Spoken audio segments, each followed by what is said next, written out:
তো আজকে আমরা ওকে থ্যাংক ইউ। তো আজকে আসলে বেসিক্যালি আমরা লিংক লিস্টের বেশ কিছুটা ভিতরে ঢুকবো। গতদিন আমরা আলোচনা করেছিলাম এভাবে যে লিংক লিস্ট আলোচনা করতে গেলে যে দুটো টপিক আমাদের ভালোভাবে একটু বুঝতে হবে, first one is structure and the second one is pointer. So already structure related একটা কোড আমি গত ক্লাসে একটু আলোচনা করেছিলাম, জাস্ট বোঝানোর জন্য যে স্ট্রাকচার আসলে এমন কিছু ভেরিয়েবল, মেম্বার ভেরিয়েবলের কালেকশন যারা সাধারণত একসাথে থাকতে পারে না, বাট যদি আমরা একটা স্ট্রাকচার ক্রিয়েট করি তাহলে সেই স্ট্রাকচারের মেম্বার ভেরিয়েবল হিসেবে তারা একসাথে থাকতে পারে। সো কোন একটা স্পেসিফিক অবজেক্টকে টোটালি রিপ্রেজেন্ট করানোর জন্য যেই যেই বৈশিষ্ট্যগুলো বা ক্যারেক্টারিস্টিক্স গুলো থাকা দরকার সেগুলোকে একত্রিত করে আমরা একটা স্ট্রাকচার তৈরি করতে পারি। পরবর্তীতে ওই স্ট্রাকচারের নিজস্ব ভেরিয়েবল তৈরি করে একের পর এক ভেরিয়েবল তৈরি করে আমরা ওই স্ট্রাকচারের মেম্বার ভেরিয়েবল গুলোকে অ্যাক্সেস করাতে পারি। উদাহরণ দিয়েছিলাম যে গ্রিন ইউনিভার্সিটি স্টুডেন্ট নামে একটা স্ট্রাকচার যদি খুলে রাখে এবং তার ভিতরে মেম্বার দিবে কি, স্টুডেন্টের নাম, ID, CGPA, email address. So যদি নতুন কোন স্টুডেন্ট এনরোল হয় সে ওই স্ট্রাকচার স্টুডেন্ট টাইপের একটা ভেরিয়েবল তৈরি করবে এবং ওই ভিতরকার চারটা মেম্বার অ্যাক্সেস করার সুযোগ পাবে। সো স্ট্রাকচারের বিষয়টা লিংক লিস্টে আলোচনা করতে হয় এই জন্য কারণ আমরা দেখেছিলাম যে অ্যারেতে কোন একটা স্পেসিফিক সেলের মধ্যে শুধুমাত্র ডেটা থাকে, কোনো অ্যাড্রেস থাকে না। কিন্তু লিংক লিস্টে কোনো একটা স্পেসিফিক সেলের মধ্যে, সেল মানে বোঝো কোষ, মানে ইউনিক গাঠনিক একক। অ্যারের ক্ষেত্রে একটা তার সেল হচ্ছে সিঙ্গেল একটা মেমোরি লোকেশন বা 4 বাইটের একটা মেমোরি লোকেশন, একটা মেমোরি স্পেস যার মধ্যে শুধুমাত্র ডেটা রাখার সুযোগ আছে। কিন্তু লিংক লিস্টে ব্যাপারটা সেরকম না। লিংক লিস্টে তার এক একটা সেলের মধ্যে দুটো ইম্পর্টেন্ট পার্ট আছে। একটা হচ্ছে ডেটা, যেটা অ্যারের মতোই ডেটা পার্ট, আর সেকেন্ড পার্টটা হচ্ছে অ্যাড্রেস পার্ট। এবং এই অ্যাড্রেস পার্ট এবং ডেটা পার্ট যেহেতু একই রকম নয়, একই ডেটা টাইপের নয়, এই কারণে কোনো একটা লিংক লিস্টের সেল বা নোডকে অ্যাক্সেস করতে চাইলে স্ট্রাকচার ছাড়া উপায় নাই। কারণ এখানকার যে দুটো মেম্বার ভেরিয়েবল, একজন ডেটা টাইপের, সেটা integer, double, character, float, string যে কোনো কিছু হতে পারে, বাট আরেকটা পার্ট কিন্তু অ্যাড্রেস টাইপের, পয়েন্টার টাইপের। সো এটা নিয়ে আমরা আলোচনা করছিলাম গত ক্লাসে, এতটুকু পর্যন্ত অলরেডি হয়তো আমি বলেই ফেলেছি। আজকে আমরা একটু দ্রুত এগিয়ে যাব যে লিংক লিস্টের আসলে কি কি বেসিক অপারেশন থাকতে পারে। সেই অপারেশন গুলো আমরা এই স্লাইড থেকে দেখবো না, আমরা খুব সুন্দর একটা ব্লগে চলে যাব যেখানে একই সাথে অ্যালগোরিদম ফরম্যাটে অ্যালগোরিদম দেওয়া থাকবে লিংক লিস্টের প্রত্যেকটা অপারেশন করার জন্য যে বেসিক সুডো কোডটা জানা দরকার সেই অ্যালগোরিদমটা। এরপরে স্টেপ বাই স্টেপ ইটারেশনটা পিক্টোরিয়াল ওয়েতে রিপ্রেজেন্ট করা আছে এমন একটা ওয়ে দেখবো যাতে স্টুডেন্টরা পিক্টোরিয়াল ওয়েতে ভিজুয়ালাইজ করতে পারে আসলে লিংক লিস্টের মধ্যে এই অপারেশন গুলো করতে গেলে কি করা উচিত। স্টেপ বাই স্টেপ আমরা জানবো। আর তৃতীয়ত কোডটাও দেওয়া আছে, বেসিক্যালি কোন একটা স্পেসিফিক লিংক লিস্টের কোন একটা স্পেসিফিক অপারেশন পারফর্ম করতে গেলে কি সি কোড বা C++ কোড লেখা লাগবে সেটা অলরেডি ওখানে প্লেস করা আছে। সো একই স্লাইডের মধ্যে বা একই ব্লগের মধ্যে আমরা যেহেতু সমস্ত ইনফরমেশন পেয়ে যাচ্ছি, আমার কাছে মনে হয়েছে যে স্টুডেন্টদের কাছে ওইখান থেকে পড়াশোনা করাটা অত্যন্ত উপকারী হবে। আর কোন স্লাইডে আমি এভাবে এত সুন্দর ওয়েতে পাইনি। তো বেসিক অপারেশন গুলো জাস্ট আমরা একটু জেনে নিই, এরপরে আমি ওই ব্লগে চলে যাচ্ছি। তো বেসিক অপারেশন আমরা আগেই বলেছি, অন্যান্য ডেটা স্ট্রাকচারে যে বেসিক অপারেশন গুলো, ইনসার্ট করা, ডিলিট করা, আপডেট করা, সার্চ করা, রিভার্স করা, সোয়াপ করা, ডেটা সর্ট করা, সো ইত্যাদি অপারেশন গুলো সবই লিংক লিস্টে করা যায়। বাট যেহেতু এখানে পয়েন্টার কানেক্টেড আছে, অ্যাড্রেস কানেক্টেড আছে, সো এখানে কাজটা করতে গেলে আর একটু আমাদের চিন্তা ভাবনা করে করতে হবে।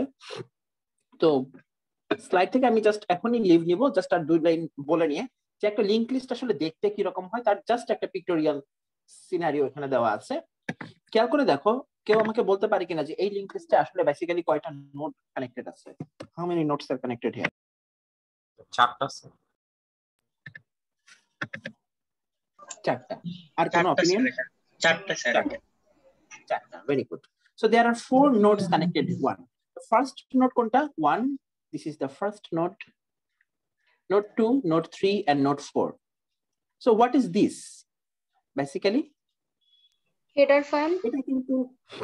এটা কি আমার লিংক লিস্টের কোন নোড? এটা starting point. This is the starting point. খেয়াল করে দেখবা নোট গুলো বা সেল গুলো দেখতে কিন্তু সবসময় একই রকম হবে। খেয়াল করে দেখো এই চার্টটা দেখতে একই রকম এবং প্রত্যেকেরই দুটো করে পার্ট আছে। লেফট সাইডে আমরা ডেটা পার্টকে দেখাচ্ছি, রাইট সাইডে একটা অ্যাড্রেস পার্ট দেখাচ্ছি যেখান থেকে একটা পয়েন্টার অন্য কারো দিকে পয়েন্ট করছে। এখানে বোঝার বিষয় হচ্ছে সো আলটিমেটলি যেহেতু এই ব্যক্তির চেহারা এদের মতো না, তার মানে এই ব্যক্তি আসলে কোনো রকম নোড না। বাট এই এই পয়েন্টারটাকে কেন দরকার? এই পয়েন্টারটাকে দরকার গতদিন আমরা বলেছিলাম যে লিঙ্ক লিস্টে যে হেড নোট বা স্টার্টিং নোট ওর অ্যাড্রেসটা কার কাছে জানা থাকবে, বাকি সবার অ্যাড্রেস তো তার প্রিভিয়াস নোডের কাছে জানা থাকে। ফর এক্সাম্পল থার্ড নোডের অ্যাড্রেস ফিল্ডে যে অ্যাড্রেসটা জমা আছে সেটা হচ্ছে ফোর্থ নোডের অ্যাড্রেস, ফার্স্ট নোডের অ্যাড্রেস ফিল্ডে জমা আছে সেকেন্ড নোডের অ্যাড্রেস। তো প্রশ্ন আসে স্বভাবতই যে ফার্স্ট নোডের অ্যাড্রেসটা আমি জানবো কোথায়? সো ওই স্টার্টিং বা বিগিনিং অ্যাড্রেসটাকে যদি কোনো পয়েন্টারের মধ্যে রাখা হয়, সেই পয়েন্টারটা আসলে বেসিক্যালি আমাদের জন্য অনেকটাই আমরা বলতে পারি এটা head pointer, which is pointed to the first node of a specific linked list. এই আর কি। তো এখানে দেখানোই হচ্ছে যে লিঙ্ক লিস্টের প্রত্যেকটা সেলে দুটো পার্ট থাকবে, ডেটা এবং অ্যাড্রেস পার্ট, এবং লাস্ট নোডের বিশেষত্ব হবে লাস্ট নোড এর অ্যাড্রেস ফিল্ডে অন্য কারো অ্যাড্রেস জমা রাখার প্রয়োজন নাই। এবং এটা রিয়েলিস্টিক, যেহেতু ও লাস্ট নোড, সো আলটিমেটলি ও আর কারো দিকে পয়েন্ট করবে না। সো আলটিমেটলি ফোর্থ নোড বা আমাদের এই লিঙ্ক লিস্টের লাস্ট নোডের অ্যাড্রেস ফিল্ডে আমরা কি রেখে দিব? নাল পয়েন্টার। নাল পয়েন্টার কি কেউ বলতে পারে কিনা? এটাও কিন্তু একটা পয়েন্টার। নাল পয়েন্টারের বৈশিষ্ট্য কি? ফিনিশিংটা বোঝায়, লিস্টটা শেষ। আচ্ছা, ওই দুটোই কারেক্ট। নাল পয়েন্টার আসলে বেসিক্যালি এমন এক পয়েন্টার যে কারো দিকেই পয়েন্ট করে থাকে না, স্পেসিফিক কারো দিকে পয়েন্ট করে থাকে না, এটা বোঝানোর জন্য। মানে নাল পয়েন্টারকে তখন দরকার হয় যখন আমাদের একটা পয়েন্টার ভেরিয়েবল রাখা দরকার, বাট সে যেন কারো দিকে পয়েন্ট না করে থাকে সেটাও ইনশিওর করা দরকার। সো অনেক ক্ষেত্রে এটাকে ওই যে গ্রাউন্ডেড দেখানো হয় যে আলটিমেটলি এটা grounded, so ultimately it is not pointing to any other valid nodes or any other valid memory locations. So এই জিনিসটা নাল করে দিতে হবে। সো এটা একটা বেসিক লিঙ্ক লিস্টের বৈশিষ্ট্য। স্টার্টিং নোডের অ্যাড্রেস কোন একটা হেড পয়েন্টারের কাছে জমা রাখতে হবে, এখানে নাম দিয়েছে লিস্ট, এবং লাস্ট নোডের অ্যাড্রেস ফিল্ডকে অবশ্যই নাল করে রাখতে হবে। আদারওয়াইজ অন্য n-2 সংখ্যক যে নোডগুলো থাকবে, n-2 বললাম কারণ প্রথমটা আর লাস্টেরটা বাদ, সরি বাকি n-1 অর্থাৎ লাস্টেরটা বাদে বাকি n-1 সংখ্যক নোডের অ্যাড্রেস ফিল্ডে অবশ্যই তার পরবর্তী নোডের অ্যাড্রেস জমা থাকবে। সো একটা নোড বা একটা লিংক লিস্টের স্টার্টিংটা কি হবে, আমি এখানে কোডের একটা সেগমেন্ট দেওয়া আছে, বাট আমি এখান থেকে ডিসকাশনে যেতে চাচ্ছি না, ডিসকাশনে যাব ব্লগ থেকে। শুধুমাত্র একটা জিনিস জানিয়ে দিই, এখানে নাল পয়েন্টার সম্পর্কেও একটু ব্যাখ্যা দেওয়া আছে। নাল পয়েন্টারের আসলে কাজ কি? যে null pointer is a special pointer value that does not reference to any memory cell. তো কোনো মেমোরি সেলের দিকে পয়েন্ট করে থাকে না যে পয়েন্টার, সেই পয়েন্টারই নাল pointer. If a pointer is not currently in use, it should be set to null so that one can determine that it is not pointing to a valid address. এবং যদি কখনো আমরা link লিস্টের ভিতরে যাই, কোনো একটা স্পেসিফিক পয়েন্টার সার্টেন টাইমে যদি কোনো কাজে বা কোনো কিছুকে পয়েন্ট করার দিকে ইনভলভড না থাকে, make sure that that pointer is made null. সেই পয়েন্টারকে নাল করে রাখতে হবে, এবং নাল করে রাখার জন্য বেসিক সি কোড হচ্ছে এটা, just assign the value null to the pointer, simply ওটা নাল হয়ে যাবে। পয়েন্টার রিলেটেড আর কোনো আলোচনা এখন যেতে চাই না, শুধুমাত্র 2-3টা কথা বলে আমি এখান থেকে লিভ দিব এবং ইয়েতে চলে যাব। আচ্ছা, কয়েকটা ছোট ছোট জিনিস এখানে কানেক্টেড, এই নোটেশন গুলো সামনে আমাদের কাজে লাগবে, এই এক্সপ্রেশন গুলো। সো এই এক্সপ্রেশন গুলোকে আমরা চিনি কিনা এটা জেনে আমি আমার পরবর্তী কাজে চলে যাচ্ছি। ফর এক্সাম্পল, উপরে তোমাদের সিনারিওটা দেওয়া আছে যে এখানে একটা হেড পয়েন্টার পি আছে যেটা ফার্স্ট নোডের দিকে পয়েন্ট করে আছে, এবং এই লিংক লিস্টে দুটো নোড আছে। এরকম যদি সিনারিও তুমি সামনে দেখতে পাও, তাহলে আলটিমেটলি এই এক্সপ্রেশন গুলো কি মিন করে সেটা এখানে দেওয়া আছে, একটু জাস্ট এক নজরে দেখে নিচ্ছি। P, it is a pointer and it is a pointer to the first node. খেয়াল করে দেখো, যখনই আমরা পয়েন্টার নিয়ে কথা বলি, পয়েন্টার একটা ভ্যাগ কনসেপ্ট। যদি তুমি না বলো যে এটা কি টাইপের পয়েন্টার, আমরা ইন্টিজার টাইপের পয়েন্টার দেখেছি যেটা একটা ইন্টিজার ভ্যালু হোল্ড করে আছে এমন একটা মেমোরি লোকেশনের দিকে পয়েন্ট করে। Float pointer float data hold করে আছে এমন কোন মেমোরি লোকেশনের দিকে পয়েন্ট করে। প্রশ্ন হচ্ছে পি কোন টাইপের pointer? which type of pointer is pointer টাইপের পয়েন্টার। আরেকবার পয়েন্টার টাইপের পয়েন্টার। পয়েন্টার টাইপের পয়েন্টার, এটা তো হলো না। পয়েন্টার ভেরিয়েবল টাইপের, মানে না, ভেরিয়েবল বলতে কোন টাইপের ভেরিয়েবল সেটাই তো প্রশ্ন। ও ও জানতে পারবে 10 আর 6 স্ট্রাকচার টাইপ পয়েন্টার এগুলা এই টাইপের। এইটা ঠিক আছে, একটা কথা ঠিক, স্ট্রাকচার টাইপ পয়েন্টার। স্ট্রাকচারটার নাম কি? নোড। তো আলটিমেটলি পি কে বলা যেতে পারে এটা একটা নোড টাইপের পয়েন্টার। কেন? কারণ এই ব্যক্তি যার অ্যাড্রেসটা হোল্ড করে আছে সেই ব্যক্তি কি কোনো ইন্টিজার না, সেই ব্যক্তি কোনো ফ্লোট না, ডাবল না, ক্যারেক্টার না, বরং সে একটা স্ট্রাকচার। সে একটা স্ট্রাকচার, তার মেম্বার ভেরিয়েবল হিসেবে হয়তো এখানে একটা ইন্টিজার ডেটা আছে, এখানে ইন্টিজার না থেকে অন্য কিছু থাকতে পারতো, এখানে তার একটা অন্য পার্ট আছে অ্যাড্রেস ফিল্ড। বাট আলটিমেটলি এই পয়েন্টার তো বেসিক্যালি এই ডেটার দিকে পয়েন্ট করতেছে না বা এই অ্যাড্রেসটার দিকে পয়েন্ট করতেছে না, সে সামগ্রিকভাবে এমন একটা মেমোরি লোকেশনের দিকে পয়েন্ট করছে যেই মেমোরি লোকেশনে আমি কি রেখেছি, একটা নোটকে, যে নোটটা বেসিক্যালি তৈরি করেছি কিভাবে, একটা স্ট্রাকচার তৈরি করার মাধ্যমে। সো আলটিমেটলি এই যে পয়েন্টার পি, একে বলতে হবে স্ট্রাকচার টাইপ পয়েন্টার অথবা নোড টাইপ পয়েন্টার। যেহেতু পার্টিকুলারলি লিংক লিস্টের সমস্ত সেলকে আমরা নোড নামে ডাকি, সো এটাকে নোড টাইপ পয়েন্টার বলা যেতে পারে, এবং স্পেসিফিক্যালি ও হচ্ছে ফার্স্ট নোডের পয়েন্টার। তো এই ব্যাপারটা সবাই একটু মাথায় রেখো যে এটা ইন্টিজার ফ্লোট টাইপ কোনো পয়েন্টার না, এটা নোড টাইপের পয়েন্টার। এটার নোটেশনটা কেউ পড়তে পারি কিনা, এটার মানে কি?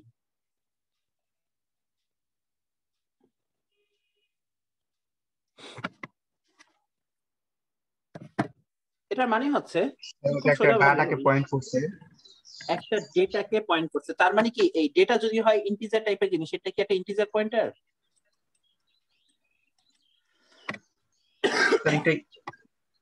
ডাটা যদি ইন্টিজার হয় তাহলে স্যার এটা ইন্টিজার টাইপের পয়েন্টার হবে স্যার। আচ্ছা, এখানে একটা জিনিস বুঝতে হবে, এই জিনিসটার মানে হচ্ছে পি পয়েন্টার যাকে পয়েন্ট করে আছে তার ডেটা ফিল্ডের ভ্যালু। কথা বলছো, পি পয়েন্টার যাকে পয়েন্ট করে আছে কার দিকে? একটা নোডের দিকে। তার ডেটা অংশ, তার যেহেতু দুইটা অংশ আছে, একটা ডেটা আর একটা অ্যাড্রেস। সো যদি তুমি কখনো এই, আমরা জানি যে পয়েন্টার দিয়ে পয়েন্টার যাকে পয়েন্ট করে আছে তার ভ্যালুকে কি করা যায়? এক্সেস করা যায়, মডিফাই করা যায়, ম্যানিপুলেট করা যায়। তো এখন যেহেতু আমার মিস্টার পয়েন্টার পি একটা নোডের দিকে পয়েন্ট করে আছে এবং এই নোডের মধ্যে অংশ আছে কয়টা? দুইটা। সো আলটিমেটলি আমি যদি পার্টিকুলারলি এইটাকে চেঞ্জ করতে না চাই, আমি মনে করো এই ভ্যালুটা আপডেট করতে চাই, তাহলে আমাকে যেটা বলতে হবে যে পি যাকে পয়েন্ট করে আছে তার দিকে যান এবং তার কোন ফিল্ডটাকে আপডেট করবেন? ডেটা অংশটাকে আপডেট করবেন। ফর এক্সাম্পল এইটা নোট তৈরি করার সময় এই ফিল্ডটার নাম দেওয়া হয়েছিল ডেটা, আর এই ফিল্ডের নাম দেওয়া হয়েছিল ফর এক্সাম্পল নেক্সট। এটা হচ্ছে ডেটা ফিল্ড আর এটা হচ্ছে নেক্সট ফিল্ড। নেক্সট বলতে একটা পয়েন্টার বোঝাচ্ছে, পরের নোডের অ্যাড্রেস রেখে দেয়। সো পি পয়েন্টার যাকে পয়েন্ট করে আছে তার ডেটাটা 10 করে দেওয়া হোক। সো বেসিক্যালি এটা আসলে ম্যানুয়ালি অ্যাসাইন করে দেওয়া হলো। পি পয়েন্টার কাকে পয়েন্ট করে আছে? নোড 1 এর দিকে, তার ডেটা ফিল্ডকে 10 করে দেওয়া হোক। সো আলটিমেটলি মেমোরি লোকেশনের এই জায়গায় একটা 10 বসে যাবে। ঠিক একই রকম ভাবে পি পয়েন্টার যাকে পয়েন্ট করে আছে তার নেক্সট পোরশনের ভ্যালুটা আপডেট করা হোক। পি পয়েন্টার যাকে পয়েন্ট করে আছে তার নেক্সট পোরশন এটা। সো একে যদি কখনো অ্যাক্সেস করতে চাও পি এর মাধ্যমে, তোমাকে এই নোটেশনটা ইউজ করতে হবে। স্যার তাহলে ডাটা টাইপটা কি হলো স্যার? সরি, তাহলে পি এর ডাটা টাইপটা কি হলো? এখানে কিন্তু এখানে খেয়াল করে দেখো, এইখানে এই জিনিসটা ডেটা টাইপ নির্ধারণ করে কি পি নাকি নেক্সট? অবশ্যই স্যার নেক্সট, কারণ যাকে পয়েন্ট করছে নেক্সট, রাইট। পি যাকে পয়েন্ট করে আছে তার নেক্সট পোরশনের ভ্যালুটা আপডেট করো। সো আলটিমেটলি ডেটা টাইপ হবে এই নেক্সট যে ডেটা টাইপের সেই ডেটা টাইপের, ডেটা যে ডেটা টাইপের সেই ডেটা টাইপের। বুঝতে পারছো? সো পি ডট নেক্সট এটার ভ্যালু কখনোই কোনো ইন্টিজার হতে পারবে না, এটার ভ্যালু হবে কোনো একটা অ্যাড্রেস, কারণ যেহেতু এটা একটা পয়েন্টার। জি স্যার। ব্যাপারটা বোঝা গেছে? জি স্যার। আচ্ছা, এখানে আরেকটা ছোট কোশ্চেন আমার কাছে আছে, সেটা হচ্ছে একটু ডিলিট করে নিই। অনেক সময় এরকম নোটেশন তুমি দেখতে পাবা, পি এর নেক্সট এর ডেটাতে চলে যান, অর্থাৎ পি যাকে পয়েন্ট করে আছে তার নেক্সট সেগমেন্ট এইটা, এই পি ডট নেক্সট হচ্ছে এইটা, পি যাকে পয়েন্ট করে আছে তার নেক্সট সেগমেন্ট, তা যাকে পয়েন্ট করে আছে তার ডেটা সেগমেন্টে চলে যান, অর্থাৎ সে যাকে পয়েন্ট করে আছে তার ডেটা সেগমেন্টে যান। বেসিক্যালি আসলে আমি কার দিকে ইঙ্গিত করছি? নোড 2 এর ডেটা ফিল্ডের দিকে ইঙ্গিত করছি। আবার বলি, অনেক সময় তুমি এই পি পয়েন্টারের সাহায্য নিয়ে প্রথম নোড না দ্বিতীয় নোডের কাছেও পৌঁছানো সম্ভব। কিভাবে? পি যাকে পয়েন্ট করে আছে তার নেক্সট ফিল্ড, যাকে পয়েন্ট করে আছে তার ডেটা ফিল্ড। সো লিখতে হয় এরকম, পি যাকে পয়েন্ট করে আছে তার নেক্সট ফিল্ড, যাকে পয়েন্ট করে আছে তার ডেটা ফিল্ড। সো আলটিমেটলি যদি এভাবে করো, এটা আসলে বেসিক্যালি সেকেন্ড নোডের দিকে পয়েন্ট করে, এবং তার ভ্যালু তুমি যদি আপডেট করে দাও তাহলে আলটিমেটলি এই ভ্যালুটা আপডেট হয়ে যাবে। ওটা স্যার ডাবল পয়েন্টার দিয়ে কাজ করা যায়। Double it is almost working as a double pointer বা এক পয়েন্টার দিয়ে আসলে বেসিক্যালি এটা। এবং এই কথাটা আমি একটু আগে বলতে চাচ্ছিলাম যে এই ফিল্ড গুলোতে যারা বসে আছে এরা কোন টাইপের ডেটা তুমি জানো কিনা? আমি তো বলছি পয়েন্টার টাইপের, তো এরা কোন টাইপের পয়েন্টার? এরাও কিন্তু পার্টিকুলারলি নোড পয়েন্টার। খেয়াল করে দেখো ও কার দিকে পয়েন্ট করে আছে, একটা নোডের দিকে।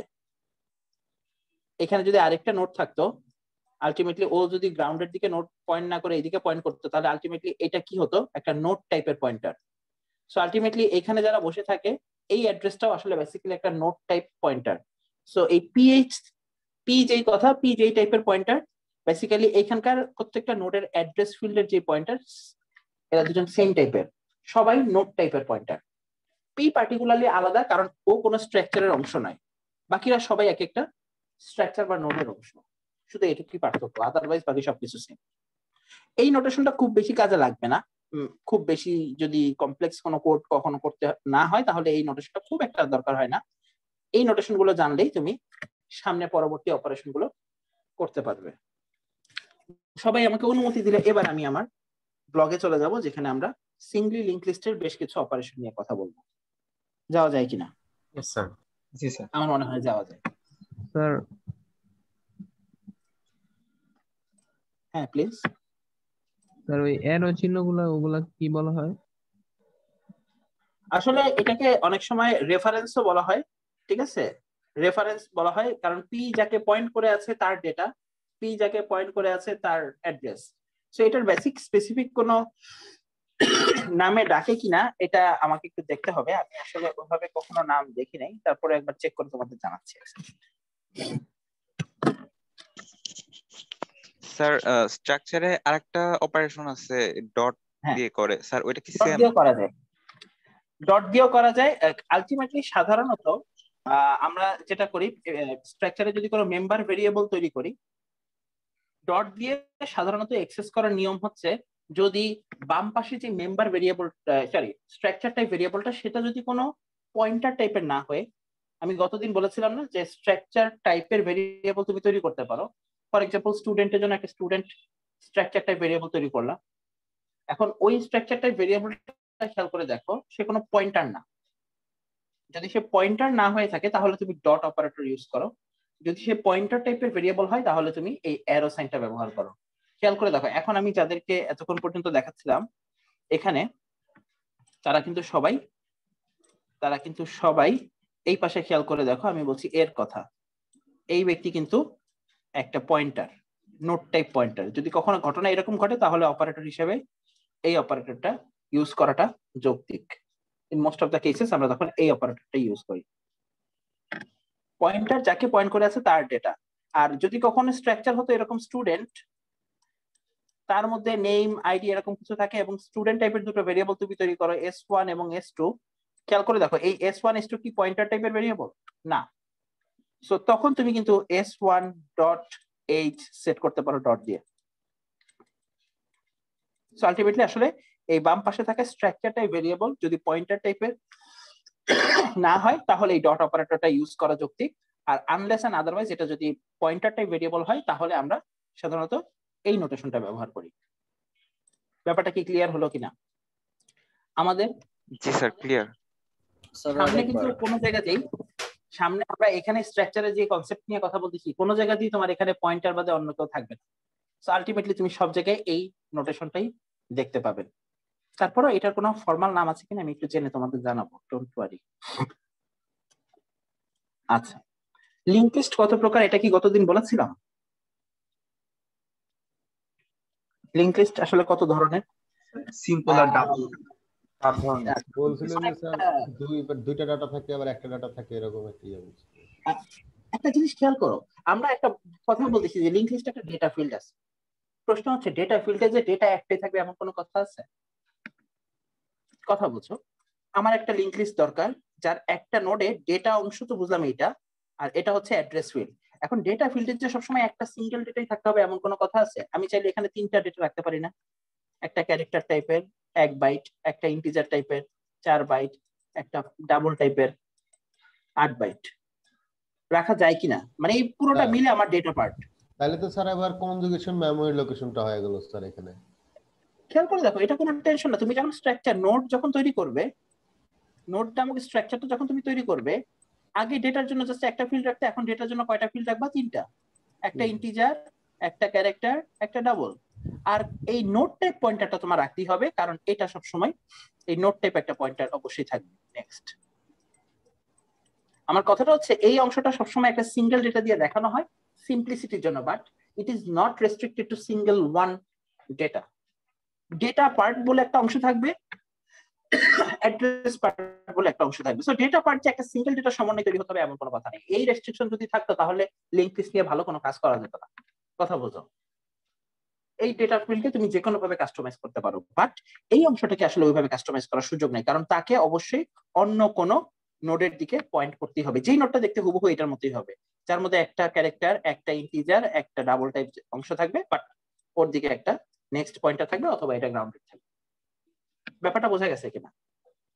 সিম্পলিসিটির জন্য হয়তো সামনে সমস্ত জায়গাতেই আমরা যখন নোড নিয়ে কথা বলবো, বেসিক্যালি ডেটা স্ট্রাকচারে যখন আমরা লিংক লিস্টের কথা বলি, ডেটা পার্টটাকে আসলে খুব বেশি গুরুত্ব দেওয়া হয় না, কারণ লিংক লিস্ট বুঝতে আসলে এই ডেটা ফিল্ডের আসলে কাজ কম।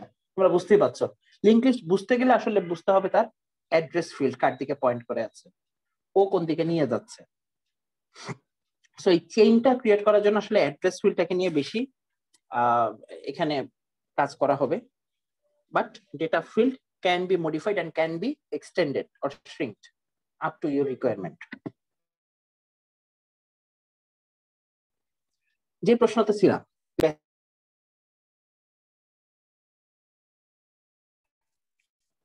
সরি একটা ফোন আসলো। লিংক লিস্ট বেসিক্যালি হতে পারে, বেসিক্যালি লিংক লিস্ট দুই ধরনের। এক ধরনের লিংক লিস্টকে বলা হয় সিঙ্গলি লিংক লিস্ট, আর আরেক টাইপের লিংক লিস্টকে বলা হয় ডাবলি link list. Singoli link list এবং ডাবলি লিংক লিস্টের মধ্যে পার্থক্য কি সেটা যখন আমি আলোচনা শুরু করব তখন ক্লিয়ার হয়ে যাবে। বাট শুধুমাত্র এতটুকু বলে দেই, একটু আগে তোমাদেরকে যেই, আচ্ছা কেউ বলতে পারে কিনা সিঙ্গলি আর ডাবলি লিংক লিস্টের পার্থক্য কি? একটু আগে মনে হয় কেউ বলছিল, what are the differences? Sir double link লিস্টের দিচ্ছে মানে ওটাকে রিভার্স করা যায়, যেমন হচ্ছে মানে ট্রাভার্স করা যায় ডাবল লিংক, আর সিঙ্গলিতে করা যায় না। আচ্ছা, হাফ রাইট। ট্রাভার্স করা যায় দুই ওয়েতে, এটা কিন্তু সিঙ্গলি লিংক লিস্টও দুই ওয়েতেই ট্রাভার্স করা যায় সেটা না, বাট ওই যে ওই কথাটা কারেক্ট যে দুই মুখেই যাওয়া যায়। ব্যাপারটা হচ্ছে এরকম। Thank you. Singly link list দেখতে কিরকম তোমরা একটু আগে খেয়াল করে দেখেছো, একটা নোড তার একটা ডেটা ফিল্ড অ্যাড্রেস ফিল্ড থাকে, সে আরেকটা নোডের দিকে পয়েন্ট করে, সেইটার অ্যাড্রেস ফিল্ড আবার আরো কারোর দিকে পয়েন্ট করে, এভাবে চলতে থাকে যতক্ষণ না পর্যন্ত লাস্ট নোড নালের দিকে পয়েন্ট করে আছে। একটা জিনিস খেয়াল করেছো কিনা, কারো মনে এই প্রশ্নটা আসছে কিনা, এখানে first node, second node, third node, first নোডের কাছে অবশ্যই সেকেন্ড নোডের অ্যাড্রেস থাকবে, সেকেন্ডের কাছে থার্ডের। প্রশ্ন হচ্ছে এমন কি সম্ভব থার্ড নোডের কাছে সেকেন্ড নোডের অ্যাড্রেস আছে? এই দিকে কোনো লিংক আছে? না স্যার, সেকেন্ড নোডের কাছে ফার্স্ট নোডের কোনো লিংক আছে? এটা কিন্তু নাই। তার মানে ব্যাপারটা এরকম, কোন একটা জেনারেশনে শুধুমাত্র অ্যানসেস্টররাই বা পূর্ববর্তীরাই, ওই অগ্রবর্তী যারা ডিসেন্ডেন্ট যারা, তাদের পরিচয় জানে, তাদের অ্যাড্রেস জানে, কিন্তু কোন ডিসেন্ডেন্টই তার পূর্ববর্তী কারো অ্যাড্রেস জানে না। সো জেনারেশনের কোন একটা জায়গায় দাঁড়িয়ে, কোন একটা মিডল নোডে দাঁড়িয়ে তার সামনের নোডকে ট্র্যাক করা সম্ভব, কিন্তু পিছনের নোডকে কিন্তু ট্র্যাক করা সম্ভব না। এটা একটা লিমিটেশন সিঙ্গলি লিংক লিস্টের। সিঙ্গলি লিংক লিস্টের এটা একটা লিমিটেশন। যেহেতু এই ব্যক্তি তার প্রিভিয়াস নোডের অ্যাড্রেস জানে না, তার মানে এখান থেকে প্রিভিয়াস নোডে ট্র্যাক করে যাওয়ার সুযোগ নেই। এই লিমিটেশনটা এড়ানোর জন্য একটা নতুন ধরনের লিংক লিস্ট আনা হলো, যেটার নাম ডাবলি লিংক লিস্ট। অর্থাৎ এখানে ডাবলি লিংক লিস্টে খেয়াল করে দেখো, আমি বললাম না যে কোনো সময় নোটকে কাস্টমাইজ করা যায়, এখানে ডেটা ফিল্ড তো আছেই, কিন্তু এখানে অ্যাড্রেস ফিল্ড একটা না, অ্যাড্রেস ফিল্ড কয়টা? দুইটা। ডাবলি লিংক লিস্টে দুইটা অ্যাড্রেস ফিল্ড কেন?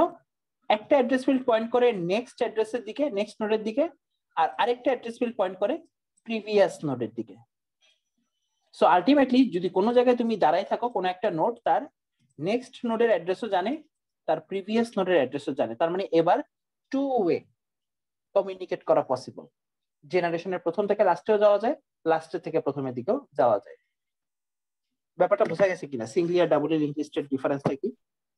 সামনে ইমপ্লিমেন্টেশনের সময় আমরা আরেকটু ডিটেইলসে আসবো। তো আজকে বেসিক্যালি আমরা সিঙ্গলি লিংক লিস্টের বেশ কিছু অ্যাক্টিভিটি নিয়ে কথা বলবো ইনশাআল্লাহ। তো সিঙ্গলি লিংক লিস্ট, প্রথমত আমি আগে বলে নিই যে লিংক লিস্ট ক্রিয়েট করবো তো করবো কিভাবে। প্রথম কাজ একটা লিংক লিস্ট তৈরি করা, আর তার থেকেও গুরুত্বপূর্ণ হচ্ছে লিংক লিস্টের একটা সেল তৈরি করা, অর্থাৎ একটা নোড ক্রিয়েট করা।